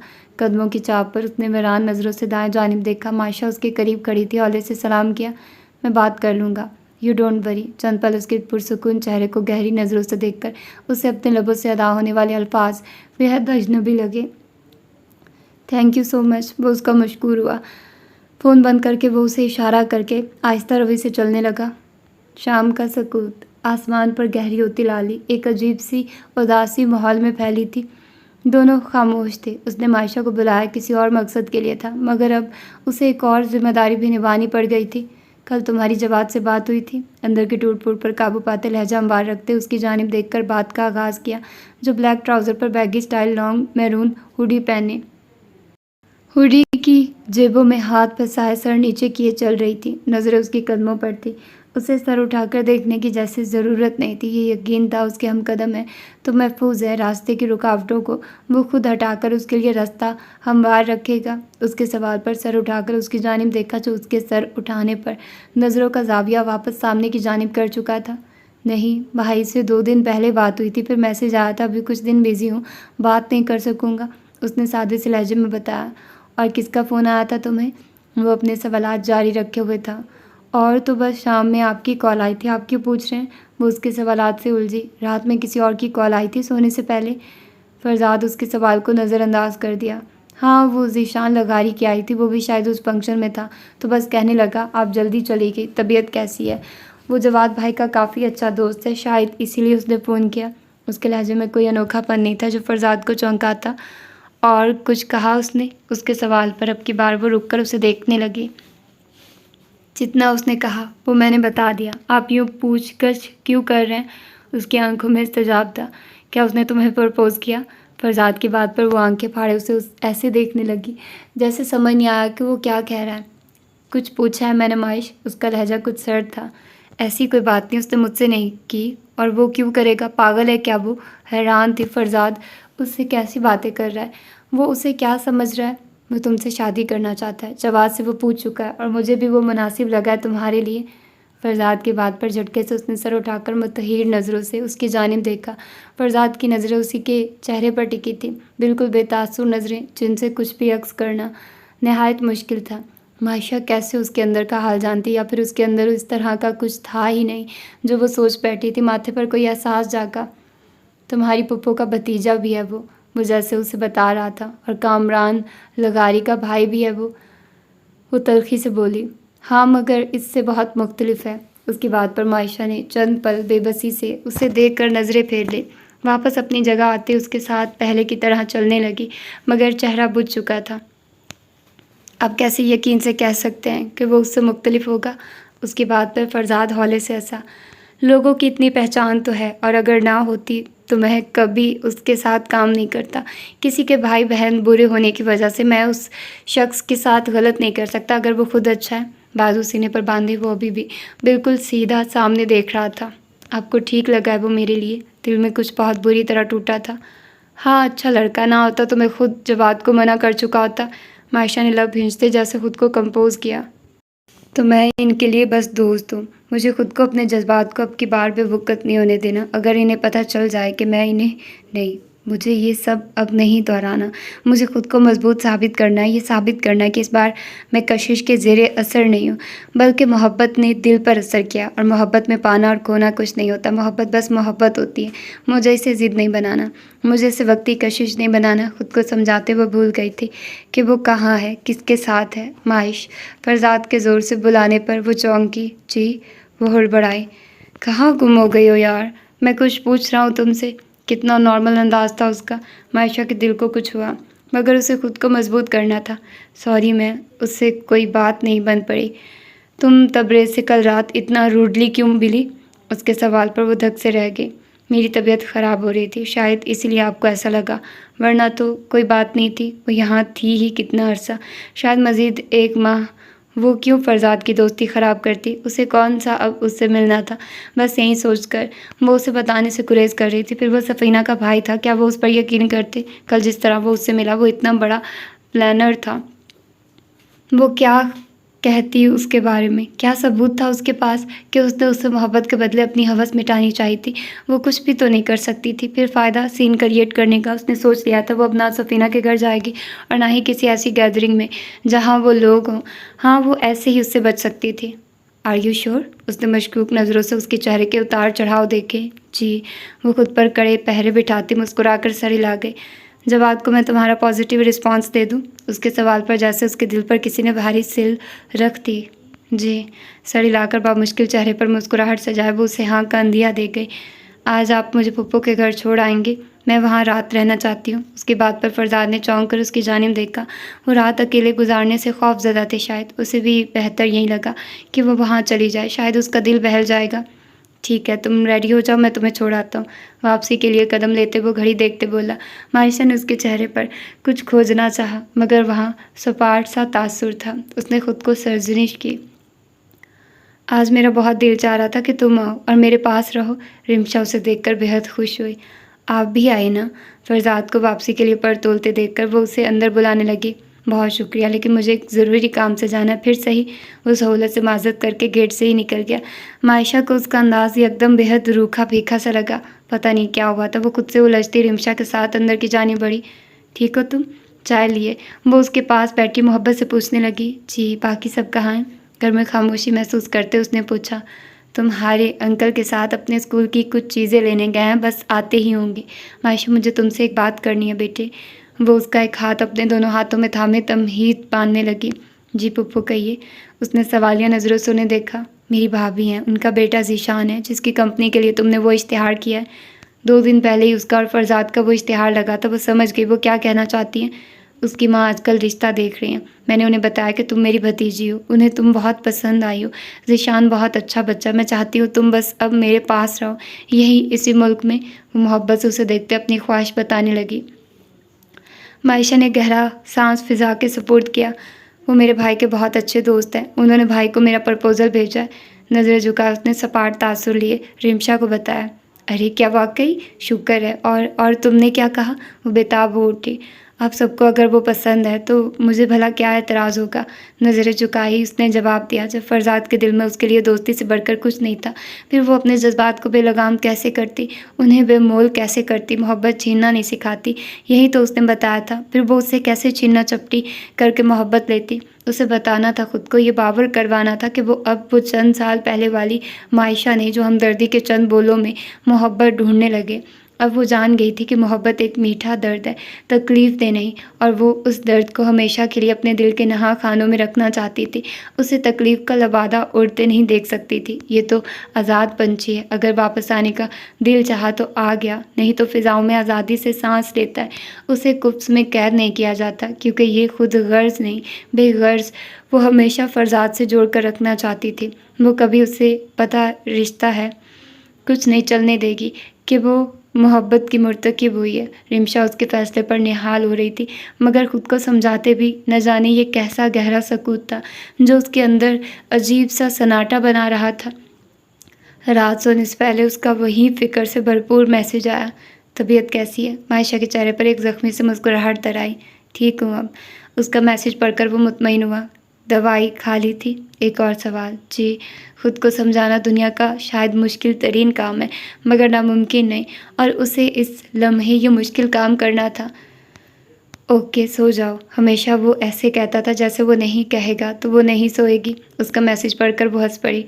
बड़ी खोखली मुस्कुराहट थी। सोने ही लगी हूँ, आप भी सो जाएं। आज पहली बार वो उसके उस मैसेज पर चिड़ी नहीं थी। फरजाद ने खाली नज़रों से कितनी ही बार वो मैसेज पढ़ा। मुझे इसे इस दर्द से आशना नहीं करना, इसके साथ अपना ताल्लुक़ नहीं तोड़ना। बहुत कीमती है वो, मुझे अपना दोस्त समझती है, इससे आगे कुछ नहीं। मैं कैसे उसके साथ ज़्यादती कर सकता हूँ? मुझे मोहब्बत निभानी है इस बार, मुझे उसे कशिश नहीं बनाना। मैं उसे खोना नहीं चाहता। अंधेरे में बेड पर चत लेटा वो अपने एहसासात से पीछा छुड़ा रहा था, खुद को समझा रहा था। क्या मैं आपसे फ़ोन पर बात कर सकता हूँ? अगले दिन भी वो रिमशा के घर ही थी। फरजाद को मैसेज करके स्टूडियो ना आने का बता चुकी थी। गायब दिमागी से सामने लगा टीवी देख रही थी कि मोबाइल पर मैसेज की टोन से अपने ख्यालों से बाहर आई। देखा तो ज़ीशान का मैसेज था। शायद रिमशा उसकी माँ से तज़किरा कर चुकी थी। रात में ही उसने जवाद की बात रिमशा और रहील से करवाई थी। वो उसकी बहुत मशकूर थी कि उसने उनकी भतीजी को इतनी मोहब्बत और प्यार दिया। जी, वो शायद उसके रिज़र्व नेचर को समझ गया था, इसीलिए अब की बार फ़ोन करने की बजाय मैसेज करके पहले इजाज़त मांगी। कुछ ही सेकंड्स में उसके हाथ में थामा मोबाइल बजने लगा। ज़ीशान का फ़ोन उठाते कोई भी एहसास दिल में नहीं जागा, बस खालीपन था। अस्सलाम वालेकुम। फ़ोन उठाते ही उसे सलामती भेजी। वालेकुम अस्सलाम, कैसी हैं आप? वो मोहतात अंदाज में बोला। जी ठीक हूँ, आप कैसे हैं? वो भी पुरतकल्लुफ़ अंदाज में बोली। मैं ठीक हूँ। मुझे सुबह मम्मी ने चच्ची की कॉल का बताया था। गला खनखार कर उसने बात का आगाज़ किया। जी फिर? वो क्या कहती? कोई ख़ास शनासाई तो थी नहीं उनके दरमियान। आप राज़ी हैं इस रिश्ते पर? उसके सपाट अंदाज पर वो अटक कर बोला। जी, पप्पू ने मुझसे पूछकर ही आपकी मम्मी को कॉल की थी। वो बेतासुर लहजे में बोली। मुझे आपसे एक रिक्वेस्ट करनी थी। मायशा को उस लम्हे ये बात भी क्लियर करनी मुनासिब लगी। जी प्लीज़, वो तेज़ी से बोला। मैं अभी इस सब को डिस्क्लोज़ नहीं करना चाहती, आप समझ रहे हैं ना? मीडिया सब इतने अजीब सवाल करते हैं कि अभी मैं इस सब के लिए तैयार नहीं। दूसरी बात, मैं ये फील्ड फ़िलहाल नहीं छोड़ूंगी। ये मेरा पैशन है और मुझे अभी इसमें बहुत आगे जाना है। ये ना हो बाद में आप पाबंदियाँ लगाएं। बेहतर है कि अभी ही आप और आपकी फ़ैमिली इस चीज़ को डिस्कस कर लें। बाकी फिर जो भी आपका फ़ैसला हो, मुझे कोई इशू नहीं। वो जो सुबह से ये दोनों बातें सोच कर हलकान हो रही थी कि कैसे और किसके थ्रू ज़ीशान तक पहुँचाई, ये वक्त उसे गनीमत लगा। मुझे बिल्कुल भी एतराज़ नहीं और ना ही कोई बढ़ चढ़कर मंगनी वगैरह का शौक़ है। हम सब सादगी से बस आपस में डिस्कस कर लेंगे और आप जब तक इस फील्ड में रहना चाहें, मुझे कोई मसला नहीं है। उसने भी साफ गोई से कहा। आप फिर भी अपनी फैमिली से बात कर लें, इसके बाद मुझे बता दीजिएगा। वो रसानियत से उसे इतनी जल्दबाजी करने से रोक गई। ठीक है, मैं डिस्कस करके आपको बता दूंगा। और एक बात पूछनी है। अब उसकी बारी थी। जी, उसका लहजा वैसा ही रूखा फीका था, या शायद ज़ीशान को महसूस हो रहा था। उसने फरजाद के साथ उसे बातें करते उन दोनों की शूटिंग के दौरान देखा था, मगर उसके साथ वो हंस भी रही थी, बातें भी खूब कर रही थी। शायद उसके साथ अभी अजनबियत थी, इसीलिए वो उतने फॉर्मल लहजे में बात कर रही थी। वो खुद ही अपने आप को तसल्ली दे रहा था। क्या मैं कभी कभी आपसे कॉल पर बात कर सकता हूँ, या हम कहीं मिल सकते हैं? उसके सवाल पर मायशा के माथे पर शिकने उभरी। ईमानदारी से बताऊँ तो मुझे ये सब पसंद नहीं, और फिर चूँकि मैं मीडिया में हूँ तो सहाफ़ी मेरी टो में रहते हैं। अगर हम ये डिस्क्लोज़ नहीं करेंगे तो आप खुद सोचें, आपके साथ मेरे मिलने को वो फ़ौरन गलत रंग दे देंगे, और मुझे ये सब पसंद नहीं कि मुझे किसी के साथ सस्ती रिलेशनशिप वाली टर्म में शामिल किया जाए। हाँ, फंक्शंस तो होते रहते हैं, आप उनमें मुझसे मिल लीजिएगा, और अगर आपके ख्याल में आपने मुझे जाना नहीं तो फिर रिश्ता भेजने की तुक समझ नहीं आई, और मुझे अपने शौहर को शादी से पहले जानने की ख्वाहिश नहीं, लिहाजा इसकी ज़रूरत नहीं रह जाती। उसके इस कदर खुरदरे जवाब पर वो लब भींच कर रह गया। ठीक है, नो इश्यूज़। वो तो उसे बहुत आज़ाद ख्याल लड़की समझा था, मगर उसकी बातें ज़ीशान को लाजवाब करके उसके पास बहस की कोई गुंजाइश नहीं थी। थैंक्स, मायशा ने यकलफ्ज़ी जवाब देकर खुदा हाफिज़ कहते फ़ोन बंद कर दिया। रात में फरजाद के साथ वापसी के सफ़र पर थी। रिमशा और रहील ने उसे डिनर पर इनवाइट किया था। डिनर करते ही वो दोनों निकल आए। हमेशा की तरह अपनी गाड़ी में वो मायशा के हमरा था, और उसकी दूसरी गाड़ी में उसका मैनेजर और गार्ड्स मौजूद थे। तबीयत ठीक है? वो उसे बुझी लगी। जी ठीक हूँ। सामने सड़क पर भागते दौड़ते मनाजिर देखकर वो मुख्तसर बोली। कल एक फ़ंक्शन है, मूवी के म्यूज़िक के लॉन्च का। वो उसे कल का शेड्यूल बताने लगा। उनके सभी गाने रिकॉर्ड हो चुके थे, अब बस म्यूज़िक लॉन्च रह गया था। इसी दौरान साले ने उसे एक और मूवी के लिए साइन कर लिया था, इसीलिए अभी उसका स्टे लंबा हो चुका था। जवाद से इजाज़त लेकर उसने नया प्रोजेक्ट साइन किया था मना से। जवाद उसकी वीडियो कॉल पर बात करवा चुका था। 1-2 में उसे भी मना से अपने भाई के लिए रजामंदी जाननी थी। किस वक्त है? उसने एक सादा सी निगाह उसकी जानिब डालकर चेहरा फिर से सामने की जानिब मोड़ लिया। रात में 8 बजे। उसकी बात पर उसने हौले से सर हिलाया। सफ़ीना ने कल हमें लंच पर बुलाया। फरजाद की बात अभी ख़त्म नहीं हुई थी। इससे पहले कि वो कोई रिएक्शन देती, उसके फ़ोन पर सफ़ीना की कॉल आने लगी। फरजाद ने भी मुड़कर उसके हाथ में थामे मोबाइल पर बजता नंबर देखा। सफ़ीना का नंबर नज़र आया। अस्सलाम वालेकुम। फ़ोन उठाते ही उसने सलामती भेजी। वालेकुम अस्सलाम, कैसी हो? तुम्हारी तबीयत का पता चला था, कल भी कॉल किया, लेकिन शायद तुम्हारी तबीयत ठीक नहीं थी, तुमने कॉल नहीं उठाई, फिर दोबारा फ़ोन नहीं किया कि ऐसे ही डिस्टर्ब होगी। वो फ़ोन उठाते ही शुरू हो चुकी थी। जी बेहतर हूँ अब, आप सुनाएं कैसी हैं? उसकी बेगर्ज मोहब्बत पर वो ऐसे ही शर्मिंदा सी हुई।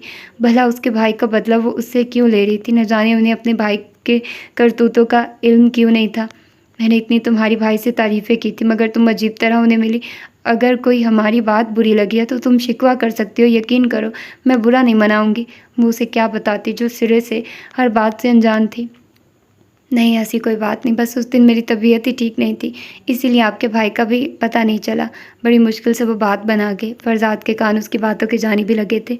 चलो कोई बात नहीं, माफ़ किया, वो मज़े से हंसते हुए बोली। मायशा के भी चेहरे पर उसके खलंडरे अंदाज पर मुस्कुराहट दर आई। फरजाद ने गाड़ी मोड़ते बड़े गौर से ये फीकी सी मुस्कुराहट देखे। बस फिर कल तुम और फरजाद लंच पर आ रहे हो मेरी तरह, फिर मिलकर तुम्हारी खिंचाई भी करूँगी और तुम्हारी तबीयत भी सेट करूँगी। वो मान भरे लहजे में बोली कि उसके पास इनकार की कोई गुंजाइश नहीं थी, और वैसे भी उसने और फरजाद ने ही होना था, ना साले और सफ़ीना के साथ। यही सोचकर उसने हामी भर ली। ओके, फिर अच्छे से रेडी होकर आना। उसकी बात पर वो हंसते हुए जी कहकर फ़ोन बंद कर गई। सफ़ीना की ही कॉल थी। कॉल बंद करते फरजाद की नज़र उसके मोबाइल पर पड़ी, जिसके वॉलपेपर पर उसकी और मायशा की चंद दिन पहले फेसबुक पर उसी इश्तिहार की तस्वीर लगी थी, जिसमें वो उसका हाथ थामे ऊपर के उसे गोल घुमा रहा था। मायशा सामने देखती उसकी नज़रों को अपने फ़ोन पर पड़ते नहीं देख सकी।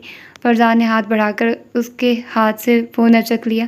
इस इत्तात पर वह हक्का बक्का से उसके हाथ में अपना मोबाइल देख रही थी, जो फ़ोन को ऑन किया उस तस्वीर को देखकर वापस उसकी गोद में मोबाइल रखते गहरी नज़र उस पर डालकर सामने देखने लगा। अच्छी पिक्चर है ना? उसकी आंखों से छलकते नाफहम तासुरात पर वो उलझा। मायशा ने तेज़ी से अपने तासुरात पर काबू पाया। हाँ बिल्कुल ही, मैंने देखी, अच्छी लगी तो बस ऐसे ही वॉल पर लगा ली। लहजा मतवाज़ुन रखते वो सरसरी अंदाज में बोली। देखो मैंने भी ये पिक रखी है। अपना मोबाइल ऑन करते वो उसकी जानिब बढ़ा गया, जिसमें वो रोल होकर उसके बाजू के घेरे में खड़ी थी। देखिए कितनी क्यूट लग रही हूँ मैं। अपने अंदाज में वापस आते वो शरीर लहजे में बोली। तो मैं कौन सा संगूटा जिन लग रहा हूँ? उसके सिर्फ अपनी तारीफ़ करने पर वो मुंह बना गया। हर शख्स अपने बारे में बेहतर जानता है। वह कंधे उचकाते मोबाइल उसकी जानिब बढ़ाते उसी शरारत भरे अंदाज में बोली। उसे वापस अपने जोन में आते देखकर फरजाद काफ़ी मुतमईन हुआ। परसों मोहित के पास जाना है तुम्हें? उसका खुशगवार मूड देखकर उसने बताया। हाँ, मैं भी सोच रही थी एक बार उनसे मिल लूँ। उसकी बात पर सर हिलाते वो नॉर्मल अंदाज में बोली। रेडी हो तुम? वो तैयार होकर मायशा के मैसेज के इंतज़ार में बैठा था, जो 10 मिनट पहले उसे फ़ोन करके कह रही थी कि वो बस 10 मिनट में तैयार हो जाएगी। 10 मिनट से भी ऊपर वक्त हो चुका था। फरजाद ने आखिर मैसेज किया। जी बस रेडी हूँ, आप आ जाएं। उसका मैसेज पढ़ते हुए मोबाइल, गाड़ी की चाबी और वॉलेट उठाए कमरे से बाहर आया। ख्याल यही था कि साले के घर से फिर सीधा वो म्यूज़िक लॉन्च पर चले जाएंगे। यही सोचकर उसने भी ब्लू शलवार कमीज़ के ऊपर लाइट ग्रे चादर का इंतखाब किया। मैनेजर को दूसरी गाड़ी में निकलने का इशारा करते वो अपनी गाड़ी की जानिब बढ़ा। कुछ ही देर में मायशा के अपार्टमेंट के आगे गाड़ी रोकते उसने हॉर्न दिया। 2 मिनट भी नहीं गुजरे थे कि वो उसे ब्लैक वेलवेट के दीदा जेब ड्रेस में बाहर आती नजर आई। बालों को फ्रेंच नॉट बनाकर बांधा हुआ था, पाँव में गुस्सा और हाथ में खूबसूरत सा क्लच पहने लाइट सी ज्वेलरी में वो उसे मबहूत कर रही थी। इस कदर वेस्टर्न लुक में उसने पहली बार मायशा को देखा था और दिल ने बगावत कर दी थी। बामुश्किल उस पर से नज़रों का जाविया हटाकर गगल्स आंखों पर चढ़ाए। उससे ज़्यादा वो नज़रों की बेलगामी अफोर्ड नहीं कर सकता था। कैसी लग रही हूँ? वो हमेशा की तरह गाड़ी में बैठकर चहकते हुए उसे इम्तिहान में डाल गई। प्रीति सामने की जानिब अपनी नज़रों का जाविया मबजूल किए गाड़ी स्टार्ट करते बोला। देखा तो है ही नहीं आपने मुझे तो आपको क्या पता कैसी लग रही हूँ, वो नरूठेपन से बोली। जब बाहर निकली थी तब देख लिया था, गला खुनखार कर सरसरी लहजे में बोला। ओहो, दूर से देखा था ना। देखिए, मैं ओवर तो नहीं लग रही। उसके बाजू पर हाथ मारकर उसका रुख अपनी जानिब करना चाहा। उसकी जानिब मुड़ते ऐसे बैठी कि अब वो देखे तो उसे तसल्ली हो। ठीक लग रही हो यार, ओवर नहीं है कुछ भी। वो मुसलसल सामने देखते बस लहजा भर को उसकी जानिब देखकर बोला। वो तो नहीं, हाँ। फरजाद का दिल शदीद ओवर हो रहा था, जिसे उसने बड़ी मुश्किल से काबू कर रखा था। अब सीधी हो जाओ, मुझे साइड व्यू नहीं आ रहा। एक्सीडेंट ना करवा लेना। उसे बाजू से थोड़ा पीछे करते साइड मिरर में देखा। सच कोई बहुत ही बुढ़ी रूह है आप। पता नहीं आपकी बीवी का क्या बनेगा। यकीनन वो बेचारी सारी ज़िंदगी तरसती रहेगी कि कभी आप उसकी तारीफ़ ही करें। वो मुंह बनाकर सीधा बैठते बोली। मुझे भी अपनी बीवी से पूरी हमदर्दी है। उसकी बात पर गुस्सा होने के बजाय वो भी तायद करने लगा। वैसे आपने कभी बताया नहीं आप किस किस्म की लड़की से शादी करेंगी। वो तजस्सुस भरे अंदाज में बोली। पहले तुम्हारी तो हो जाए। वो इस मौजू से इज्तनाब बरतते हुए बोला। कितना अच्छा हो मेरी और आपकी इकट्ठे हो। वो एकदम जोश से बोली, फिर खुद ही अपनी बेसाख्तगी पर लब भींच गई। फरजाद ने ऐसा तासुर दिया जैसे सुना ही ना हो, वरना दिल ने जो लय उसकी बात पर पकड़ी थी वो उसे बुरी तरह ख्वार करने वाली थी। आपको कैसी लड़की पसंद है? अपनी पहली बात का तासुर ख़त्म करने के लिए वो लहजे में एक्साइटमेंट से मोल बोली। मैच्योर होनी चाहिए। दिल ने शिद्दत से उसकी मर्ज़ी की नफ़ी की। बच्चों जैसा हंसी मजाक ना करती हो, संजीदा हो, एज डिफरेंस ज़्यादा ना हो। उसकी हर बात पर मायशा का दिल बुझ रहा था। उसने कैसे सोच लिया था कि वो शरीक हयात के तौर पर उसे सोचता होगा। ये सब तो उसके अपने दिमाग की इख्तरा थी। उसकी चॉइस तो उससे बिल्कुल हटकर थी। वो उसे सिर्फ दोस्त के तौर पर पसंद करता था। आई विश जल्द ही आपको ऐसी लड़की मिल जाए। अपने दिल की हालत के उल्ट वो सदके दिल से उसे दुआ देने लगी। Thanks bestie. उसने अपने जवाब से उनके रिश्ते का तयन कर दिया था और बस यही रिश्ता था उनके दरमियान। वो हौले से मुस्कुराई।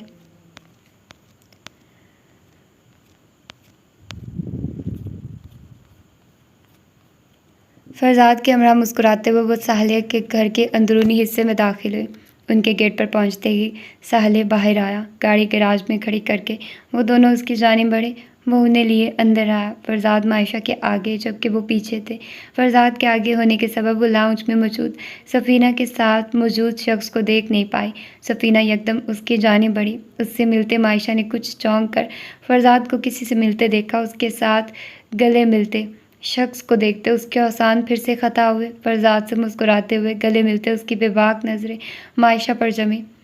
मैंने सोचा उस दिन तो तुम सही से मेरे भाई से मिल ही नहीं सकी, तो क्यों ना आज मिला दूँ। सफ़ीना की बात पर उसने बामुश्किल मुस्कुराते चेहरे को नॉर्मल रखते उस जलील शख्स की जानिब देखा जो चेहरे पर शराफत का लबादा ओढ़े उसकी जानिब पूरी तरह मुतवज्जो था। अस्सलाम वालेकुम, कैसी हैं आप? भाई हम तो आपको देखे बगैर ही आपके फ़ैन हो गए थे। खुश इखलाक़ी से मुस्कुराते हुए वो मायशा से मुखातिब हुआ, जिसकी मुस्कुराहट अब की बार सिमट चुकी थी, मगर उस दिन वाली हवास बाख्तगी को वो किसी हद तक काबू कर चुकी थी। अगर किस्मत ने उसके लिए कोई इम्तिहान रखा था तो उसे वो पूरा करना था। यही सोचकर हिम्मत करते उसने उसे फेस करने का फ़ैसला किया। बहुत शुक्रिया। लगता है लोगों पर इसी तरह आप बगैर देखे फ़िदा हो जाते हैं। अब की बार उसकी आंखों में आंखें डालकर वो जैसे अब उसके हाथ अपनी कोई कमज़ोरी लगने नहीं देना चाहती थी। बहुत बेवकूफ़ बन गई वो। अब वो पहले वाली लोगों की बातों में आ जाने वाली मायशा नहीं थी। वो ठोकरें खाकर ज़माने को परख चुकी थी। नहीं नहीं, अब ऐसा भी नहीं। आपसे गायबाना तारुफ तो सैफ़ी ने करवा दिया था, मगर आपको परफॉर्म करते देखकर हकीकत में तब आपका फ़ैन बना। फरजाद खामोशी से उन दोनों को नोट कर रहा था। यानी आप हर चमकती चीज़ को सोना समझते हैं? उसकी बात पर वो लम्हा भर के लिए हैरत ज़दा हुआ। उस रात उससे इस कदर खौफज़दा होने वाली आज उसकी आंखों में देखकर लफ्ज़ों के जवाब खूब बाहर कर रही थी। चलो भाई, खड़े होकर ही बातें होंगी क्या? आओ बैठो। सफ़ीना की मदाखलत पर एक सर्द नज़र उसने तबरेज़ पर डाली।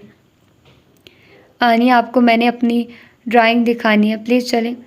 इसके बाद तबरेज़ ने उसे मुखातिब नहीं किया। ना मायशा ने उसकी मौजूदगी पर कोई खातिर ख्वाह तवज्जो दी, मगर दिमाग उस शख्स को इतना मुतमईन देखकर जिस कदर भड़क रहा था ये बस वही जानती थी। सफ़ीना के बेटे के इसरार पर वो उसके साथ सीढ़ियों की जानिब बढ़ी।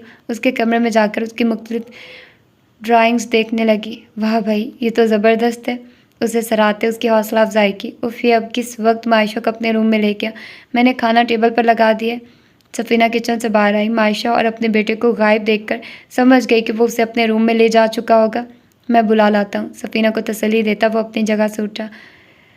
साले और सफ़ीना ने तो नहीं, मगर फरजाद ने उसकी फुर्ती बुरी तरह महसूस की। वाह, मेरी ड्राइंग कब बनाओगे? फसी के कमरे से उसे मायशा की आवाज़ सुनाई दी। दरवाजे पर नॉक करके वो दरवाज़ा वाक किया। चलो फसी, मामा ने लंच लगा दिया, आपको बुला रही हैं। वो फसी को देखते मुखातिब उससे था, मगर नज़रें मुसलसल उसका तवाफ़ कर रही थी, जो उसके देखने से गैर आरामदेह हो रही थी। फसी के पीछे वो भी बाहर निकलने लगी। जब उसे तन्हा जानकर वो बड़े आराम से पास से गुजरती, मायशा का हाथ थाम गया। मायशा को लगा कोई करंट उसे छू गया। नागवारी से अपना हाथ उसके हाथ से छुड़वाया। अरे इतना अजनबी अंदाज़, क्या पहचान ही नहीं हो मुझे? उसके हाथ छुड़ाने और नफ़रत से खुद की जानिब देखने पर वो ढिठाई से मुस्कुराया। बहुत अच्छी तरह पहचान गई हूँ आपको, इसीलिए बेहतर है बार बार मेरे रास्ते में मत आएं। वो फुनकारी। गुस्सा भी करने आ गया है भाई, वाह तुम्हारा तो हर अंदाज ही जानलेवा हो गया। अंदाज़ा नहीं था तुम इतनी खूबसूरत हो जाओगी। बेशर्मी के सभी रिकॉर्ड तोड़ते वो उसके चेहरे पर आई एक लट को हाथ से पीछे करने लगा। माशा ने सरस से उसका हाथ नफरत से झटका। अजनबियों को मैं इस सब की इजाज़त नहीं देती। बेहतर है कि सफ़ीना का भाई समझकर मैंने आपको जो रियायत दी है इसी को खातिर ख्वाह समझे। इससे आगे बढ़ने की कोशिश की तो आपका घटिया चेहरा सबके सामने खोल दूंगी। उंगली उठाकर उसकी जानिब नफ़रत अमेज़ नज़रों से देखते उसे वार्न किया। क्या खोलोगी? हाँ क्या? मोहब्बत तुमने की थी मेरे साथ, मेरी क्या गलती थी? तुमने मुझे अपने करीब आने दिया था, खुद तुम मर्द को लुभाने की जिम्मेदार बनी और असलियत मेरी खोलोगी? उसकी धमकी पर तबरेज़ का दिमाग उलट गया। और क्या सबूत है तुम्हारे पास बेबी, मुझे बुरा जाहिर करने के? हाँ क्या दिखाओगी, क्या बताओगी? कोई तुम्हारी बात पर यकीन नहीं करेगा। उसकी पथराई आंखों में देखते वो गोया उसे ब्लैकमेल करने लगा। मैं एक अधूरा काम छोड़ आया था, क्या ख्याल है वो पूरा ना हो जाए? तुम भी अभी यहीं हो और मैं भी यहीं। किसी दिन मिलते हैं, कुछ वक्त साथ गुजारते, वरना मेरे पास तो बहुत से सबूत है तुम्हारे। दिखाऊं तस्वीरें हैं तुम्हारी और मेरी अच्छे दिनों की, जब हम बहुत बहुत करीब होते थे। उसके हवाइयाँ उड़ाते चेहरे के करीब होते वो उसकी हालत से हंस उठाते। एक एक बात पर जोर देकर बोला, वैसे आपके चंद एक गाने ही सुने हैं, तो क्या ख्याल है आज लंच के बाद कुछ सुन ना लिया जाए आपसे?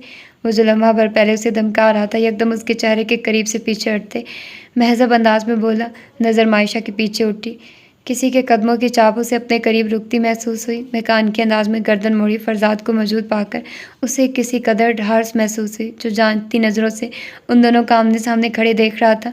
लंच के दौरान भी बातें हो सकती हैं, या सफ़ीना से कहकर लंच ऊपर लगवा लिया जाए। मायशा की उड़ी हुई रंगत बिल्कुल वैसी ही थी जैसी उस दिन तबरेज़ को सामने पाकर हुई थी। फरजाद ने बहुत गौर से उसकी हालत देखी। अरे नहीं, बस ऐसे ही। ये पूछने लगी कि दुबई में क्या करते हैं आप, तो बस वो बताने लगा। फिर सोचा इनकी आवाज़ में कुछ सुना भी जाए, तो वही बात कर रहा था। उसकी कोश्ती निगाहों पर वो बात बनाकर बोला, आ जाओ नीचे, हम मिलकर तुम्हें कुछ सुनाते हैं, क्या ख्याल है माइश? उसकी हालत के पेश नज़र फरजाद ने उसका हाथ थाम कर दबाते उसे अपनी जानिब देखने पर मजबूर किया। वो मतवी से बस इस्पात में सर हिला के आ जाओ उसे अपने आगे चलने का कहते उसका हाथ छोड़कर वो उसके और तबरेज़ के दरमियान चलने लगा। शाम तक फरजाद ने उसकी खामोशी को बेहद महसूस किया। मोहित ने सही कहा था, तबरेज़ से उसके माजी का कोई कनेक्शन था। मायशा उसकी गायब दिमागी अरूज पर थी कि वो होटल के बाहर गाड़ी रुकने को महसूस तक नहीं कर सकी। फरजाद के ज़ोर से बुलाने पर वो चौंकी। जी, खाली नज़रों से उसकी जानिब देखा। होटल आ गया है, उतरो, वो संजीदगी से उसे कहते अपनी जानिब का दरवाज़ा खोलकर बाहर निकला। एक गहरी सांस खारिज करते अपने खौफ पर काबू पाते वो बाहर निकली। उनके बाहर निकलते ही फोटोग्राफर्स का एक मजमा उनकी जानिब बढ़ा। यार अंदर ही आ रहे हैं, वेट कर लो ज़रा, वो मायशा की हालत के पेश नज़र बोला, जो शायद अपनी अधूरबंद में मसरूफ़ थी। सर आप दोनों इकट्ठे बहुत अच्छे लगते हैं, कोई फोटोग्राफर बोला।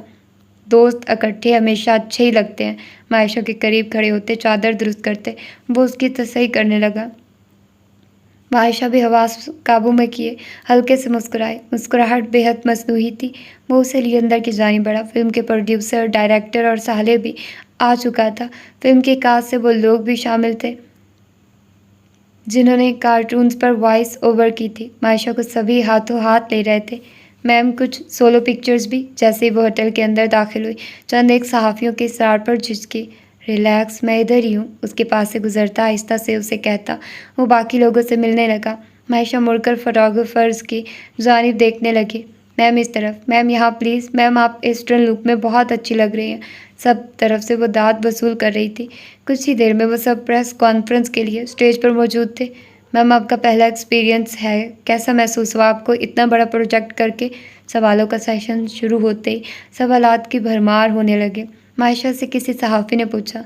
बहुत अच्छा लगा मुझे इस मूवी के लिए काम करके। सर फरजाद और सर साहले के साथ भी पहली बार काम किया और ये तजुर्बा बेहद शानदार था। वो खलूसे दिल से बोली। उस लम्हे वो काफ़ी हद तक नॉर्मल हो चुकी थी। मैम हमने देखा है कि आप सर फरजाद के साथ ही कहीं आती जाती हैं, तो क्या ये सिर्फ काम से हटकर भी कुछ है? क्योंकि आप दोनों को इकट्ठे देखकर लोग बहुत पसंद करते हैं। फिर पिछले दिनों आपने इकट्ठे एक शो भी किया, तो क्या हम आप दोनों को अब इकट्ठे ही देखते रहने की तवक्को कर सकते हैं? उस सहाफ़ी के सवाल पर वो दोनों अपनी अपनी जगह खासे जुज़बुज़ हुए। यार एक बात बताओ, तुम सहाफ़ी कोई मैरिज ब्यूरो क्यों नहीं खोल लेते? यकीन करो बहुत से लोगों का भला होगा। जहाँ दो फनकारों को कुछ अरसे के लिए साथ देख लिया, तुम लोग उनकी शादी करवाने पर तुल जाते हो। फरजाद के अंदाज पर खूब कहके लगे। सर लेकिन अगर ऐसा हो जाए तो हर्ज तो नहीं? वो साफ़ी अपनी बात पर डटा हुआ था। She is just a friend और यहाँ वो किसी को ज़्यादा जानती नहीं है, इसीलिए मेरे साथ ही ज़्यादा रहती हैं। अब अगर सर साहले के साथ नज़र आने लगी तो तुमने उनके साथ स्कैंडल बनाकर उस बेचारे की बीवी से उसे जूतियाँ पड़वा देनी है। हाथ हौला रखा करो। कोई कपल अगर साथ नज़र आए तो वो महज दोस्त भी हो सकता है। बड़े आराम से वो मायशा को उस मुश्किल सवाल का जवाब ना देने से बचा गया। उसने तो कई स्कैंडल बर्दाश्त किए थे, उन्हें हैंडल करना भी बड़े अच्छे से जानता था, मगर मायशा के लिए ये सब नया था। मैम की जानिब से जवाब नहीं आया। सहाफ़ी भी उन फनकारों को फंसाना खूब जानते थे।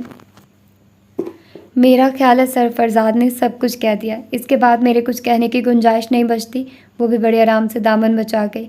मैम कुछ उर्दू में सुना दे प्लीज़। कॉन्फ्रेंस ख़त्म होते ही सभी ने मायशा से फरमाइश की। उसने गर्दन मोड़कर फरजाद की जानिब देखा जो उसे ही देख रहा था। हौले से सर को झुमिश दी। मैं आजकल गुलकारिया की क्लासेस ले रही हूँ, तो इसी दौरान एक बहुत खूबसूरत गज़ल सुनने और गाने का मौका मिला। फैज़ अहमद फैज़ साहब की ये गज़ल मैडम फ़रीदा ख़ानम जी ने गाई थी। वहीं आज सुना देती हूँ। जानती हूँ बिल्कुल भी इंसाफ नहीं कर पाऊँगी, मगर बर्दाश्त कर लीजिएगा। माइक थामे गला खनखार कर उसने कसरे नफसी से मुस्कुराते कहा। शाम फ़िराक अब न पूछ, आई और आके टल गई। दिल था कि फिर बहल गया, जान थी कि फिर संभल गई। बस में ख्याल में तेरे हुस्न की शम्मा चल गई। दर्द का चांद बुझ गया, हिजर की रात ढल गई। जब तुझे याद कर लिया, सुबह महक महक उठी। जब तेरा गम जगा लिया, रात मचल मचल गई। दिल से तो हर मामला करके चले थे साफ हम, कहने में उनके सामने बात बदल बदल गई। आखिर शब के हम सफ़र, फैज़ न जाने क्या हुए, रह गई किस जगह सबा, सुबह किधर निकल गई।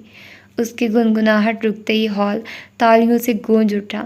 नम आंखों से वो सबकी मोहब्बत वसूल कर रही थी।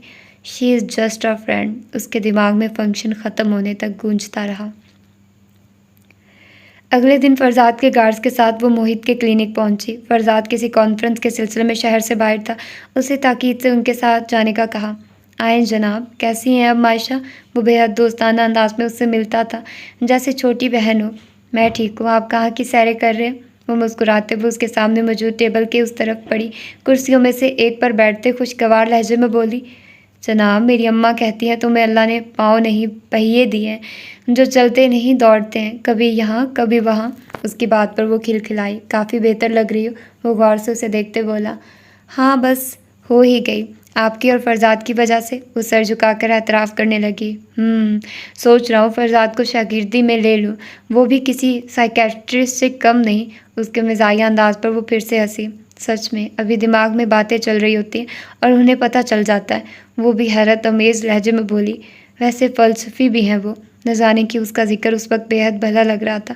मोहित की पुरसोच नज़रों ने फरजाद के जिक्र पर उसका दमकता चेहरा बड़े गौर से देखा। अच्छा लगता है तुम्हें? मोहित के सवाल ने उसे एकदम खामोश करवा दिया। चेहरे की मुस्कुराहट सिमट गई। अच्छे इंसान सभी को अच्छे लगते हैं, और फिर मुझ पर तो उनके बहुत से एहसान हैं। सर झुकाकर नज़रें हाथों पर डालते वो बात पलट गई। और बुरा कौन लगता है?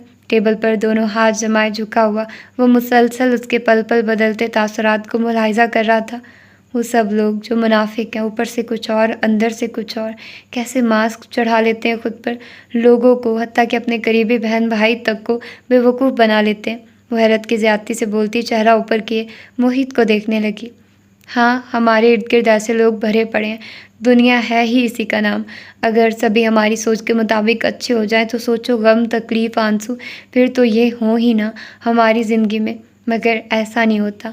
हमें लोगों की मुख्तलिफ़ आदतों, रवैयों, अच्छी बुरी नीयतों, इन सब के साथ ही सर्वाइव करना होता है। छोटी छोटी बातों पर खौफज़दा होना, ये सोचना कि इस मुश्किल से कैसे निकलूँ, कौन निकालेगा, फ़लाँ शख्स मुझ पर हावी हो रहा है, ये सभी तब होता है जब हम अंदर से कमज़ोर होते हैं, दूसरों का मुकाबला करने की अहलियत नहीं रखते। सोचो, कोई शख्स तुम्हारा ज़्यादा से ज़्यादा क्या बिगाड़ लेगा। सबसे ज़्यादा 2 चीज़ों का इंसान को खौफ होता है, मौत और इज़्ज़त। अगर कोई शख्स इस कदर बुरा हो जिससे आपको इन 2 चीज़ों के लिए खौफ महसूस हो, तो ही इंसान डिप्रेशन की जानिब जाता है। तुम्हारे इर्द गिर्द साले है, सफ़ीना है, तुम्हारी फुप्पो, उनके शौहर, उनके बच्चे और फरजाद है। भाई तुम्हारा आजकल तुम्हारे पास नहीं, फिर उनमें से ऐसा कौन है जिससे तुम्हें इन 2 चीज़ों का ख़तरा है। वो बड़े आराम से उसे असल मौजू की जानिब लाया। कोई भी नहीं, मायशा ने हैरानगी से कहा। भला इनसे क्यों ख़तरा होगा? फिर ऐसा कौन सा शख्स तुम्हारी ज़िंदगी में आया है कि तुम फिर उसी फेज़ में जा रही हो? क्या तुम मुझसे शेयर करोगी? उसकी बात पर वो चंद लम्हे गुंग रह गई। कोई ऐसा नहीं, पता नहीं मुझे उस रात क्या हुआ था। वो नज़रें चुरा गई। तुम्हारा लहजा, तुम्हारे अल्फाज, तुम्हारे चेहरे पर बिखरे खौफ का साथ नहीं दे रहे। मायशा, एक बार फिर ये सब छुपाने की गलती मत करो। क्या तुम उसी फेज़ से दोबारा गुजरना चाहती हो? उसके सवाल ने मायशा की हालत गैर कर दी। सर झुकाए, आंसुओं पर जब्त करते वो नफ़ी में सर हिला गई। तो फिर बताओ, ये बात सिर्फ तुम्हारे और मेरे दरमियान रहेगी, तुम नहीं चाहोगी? मैं किसी को नहीं बताऊंगा। हाँ, मगर मैं तुम्हें इस शख्स से मुकाबला करने के तरीके सिखा दूंगा। अपनी सीट से उठकर वो उसके सामने वाली कुर्सी पर बैठा। आप फरजाद को नहीं बताएंगे? वो सर उठाकर डुबडुबाई आंखों से उसे देखते बोली। नहीं, मैं बिल्कुल नहीं बताऊंगा। उसने फ़ौरन हामी भरी। मुझे नहीं मालूम वो मेरी बात पर यकीन करेंगे कि नहीं। मैं नहीं चाहती कि मेरे साथ उनका जो दोस्ती का रिश्ता है वो ख़राब हो। मैं कुछ दिनों में यहाँ से चली जाऊँगी। मैं उनके साथ अपनी दोस्ती ख़राब नहीं करना चाहती। ये रिश्ता मुझे बहुत अजीज़ है। आप जानते हैं ना, मुखलिस लोग बहुत मुश्किल से मिलते हैं। मैं ऐसा मुखलिस इंसान खोना नहीं चाहती जिसने अपनों से बढ़कर मेरा साथ दिया। वो मोहित की जानिब हाथ से देखते हुए बोली। हाँ, मैं जानता हूँ तुम्हारे लिए वो बहुत अहम है। अब मुझे उस शख्स का बताओ जिसे देखकर तुम्हें दोबारा अटैक हुआ था। मोहित उसे तसल्ली दिलाते बोला। वही शख्स वापस आ गया जिससे कभी मुझे मोहब्बत हुई थी और अब उस जज्बे पर भी शर्मिंदगी होती। मैं कैसे धोखा खा गई थी एक घटिया शख्स के हाथों जिसके लिए मैं सिर्फ एक औरत थी और हूँ। वो नफरत से उसका जिक्र कर रही थी। मोहित अब की बार खामोश रहा ताकि वो खुलकर अपने अंदर का उबाल निकाल सके। उस रात वो फिर मेरे सामने आया और आप जानते हैं वो कौन है? बाएं जाने वो किसी गैर मरई नुक्ते को देखते वो सब दोहरा रही थी। चेहरा मोड़कर मोहित को देखा। उसने नफ़ी में सर हिलाया। सफ़ीना का भाई है वो, तबरेज़। वो वही घटिया इंसान है और वो बिल्कुल नहीं बदला। उसके देखने में वही गंदगी है। मुझे उससे डर लग रहा है। वो मुझे ब्लैकमेल कर रहा है।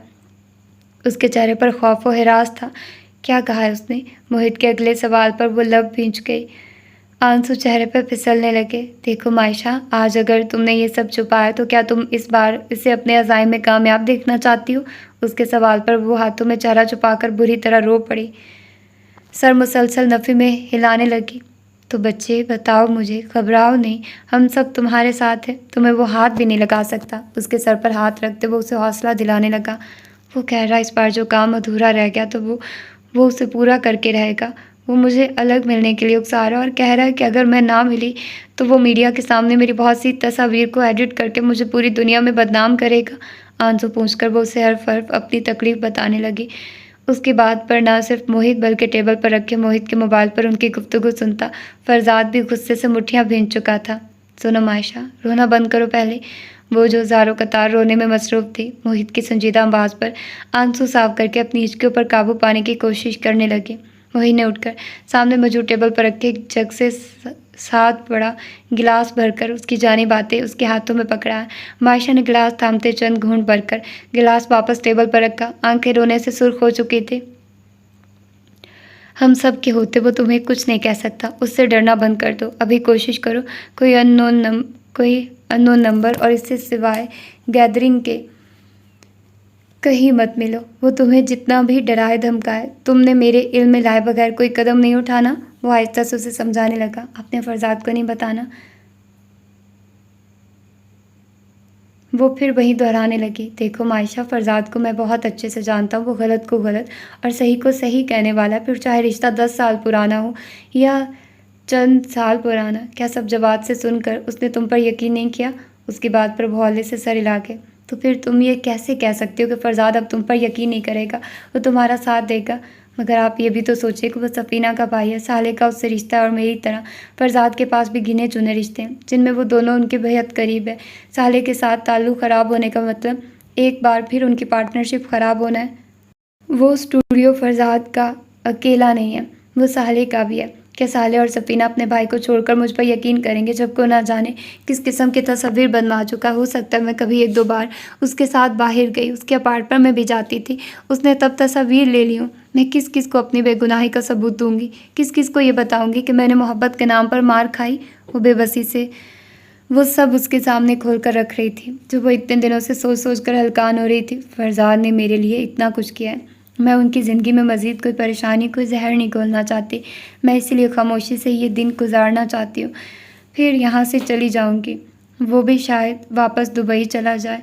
फिर कौन मायशा, कहाँ की मायशा? वो रसान से उसे अपना नुक्ता नज़र समझाने लगे। ओके, मैं अभी किसी को नहीं बताता, लेकिन अगर वो तुम्हारी जानिब कोई पेशरफ्त करे तुमने मुझे लाजमी बताना। उसकी बात पर वो सर हिला गई। कुछ एंटी डिप्रेसेंट मैंने बदली हैं, उन्हें लाजमी लेना और स्ट्रेस मत लो। अल्लाह तुम्हारे साथ है, बस ये सोचो वो तुम्हारी नीयत भी जानता है और उसकी भी। बस अल्लाह से रुजू जारी रखो। नमाज़ें पढ़ रही हो? उसके सवाल पर वो सर हिला के उसके हाथ में काउंटर वो देख चुका था। बहुत अच्छी बात है, अल्लाह को याद रखोगी तो वो तुम्हें कभी नहीं भूलेगा। वो भूलता भी नहीं, ना अच्छे को ना बुरे को, बस हम उसे भूल जाते हैं। मुस्कुराते वो उसका हौसला बढ़ा रहा था। चाय या कॉफ़ी मंगवाऊँ? वो अपनी सारी परेशानी बताकर अब काफ़ी हद तक रिलैक्स थी। मुस्कुराते इस बात में सर हिला गई। मोहित ने गैर महसूस अंदाज में मोबाइल की जानिब हाथ बढ़ाया जहाँ फरजाद की कॉल बंद हो चुकी थी। तो ये थी इसकी आज की एपिसोड और इसमें मुझे लगा था कि यार अब सीधा सीधा इनका लव एंगल शुरू हो जाएगा, लेकिन दरमियान में कुछ और एंगल्स भी स्टार्ट हो गए हैं। जैसा कि वो उसका रिश्ता आ जाता है तो वो रिश्ता उसका मांग लेता है, तो फिर जाहिर सी बात है अब वो भी एक सीन क्रिएट हो गया।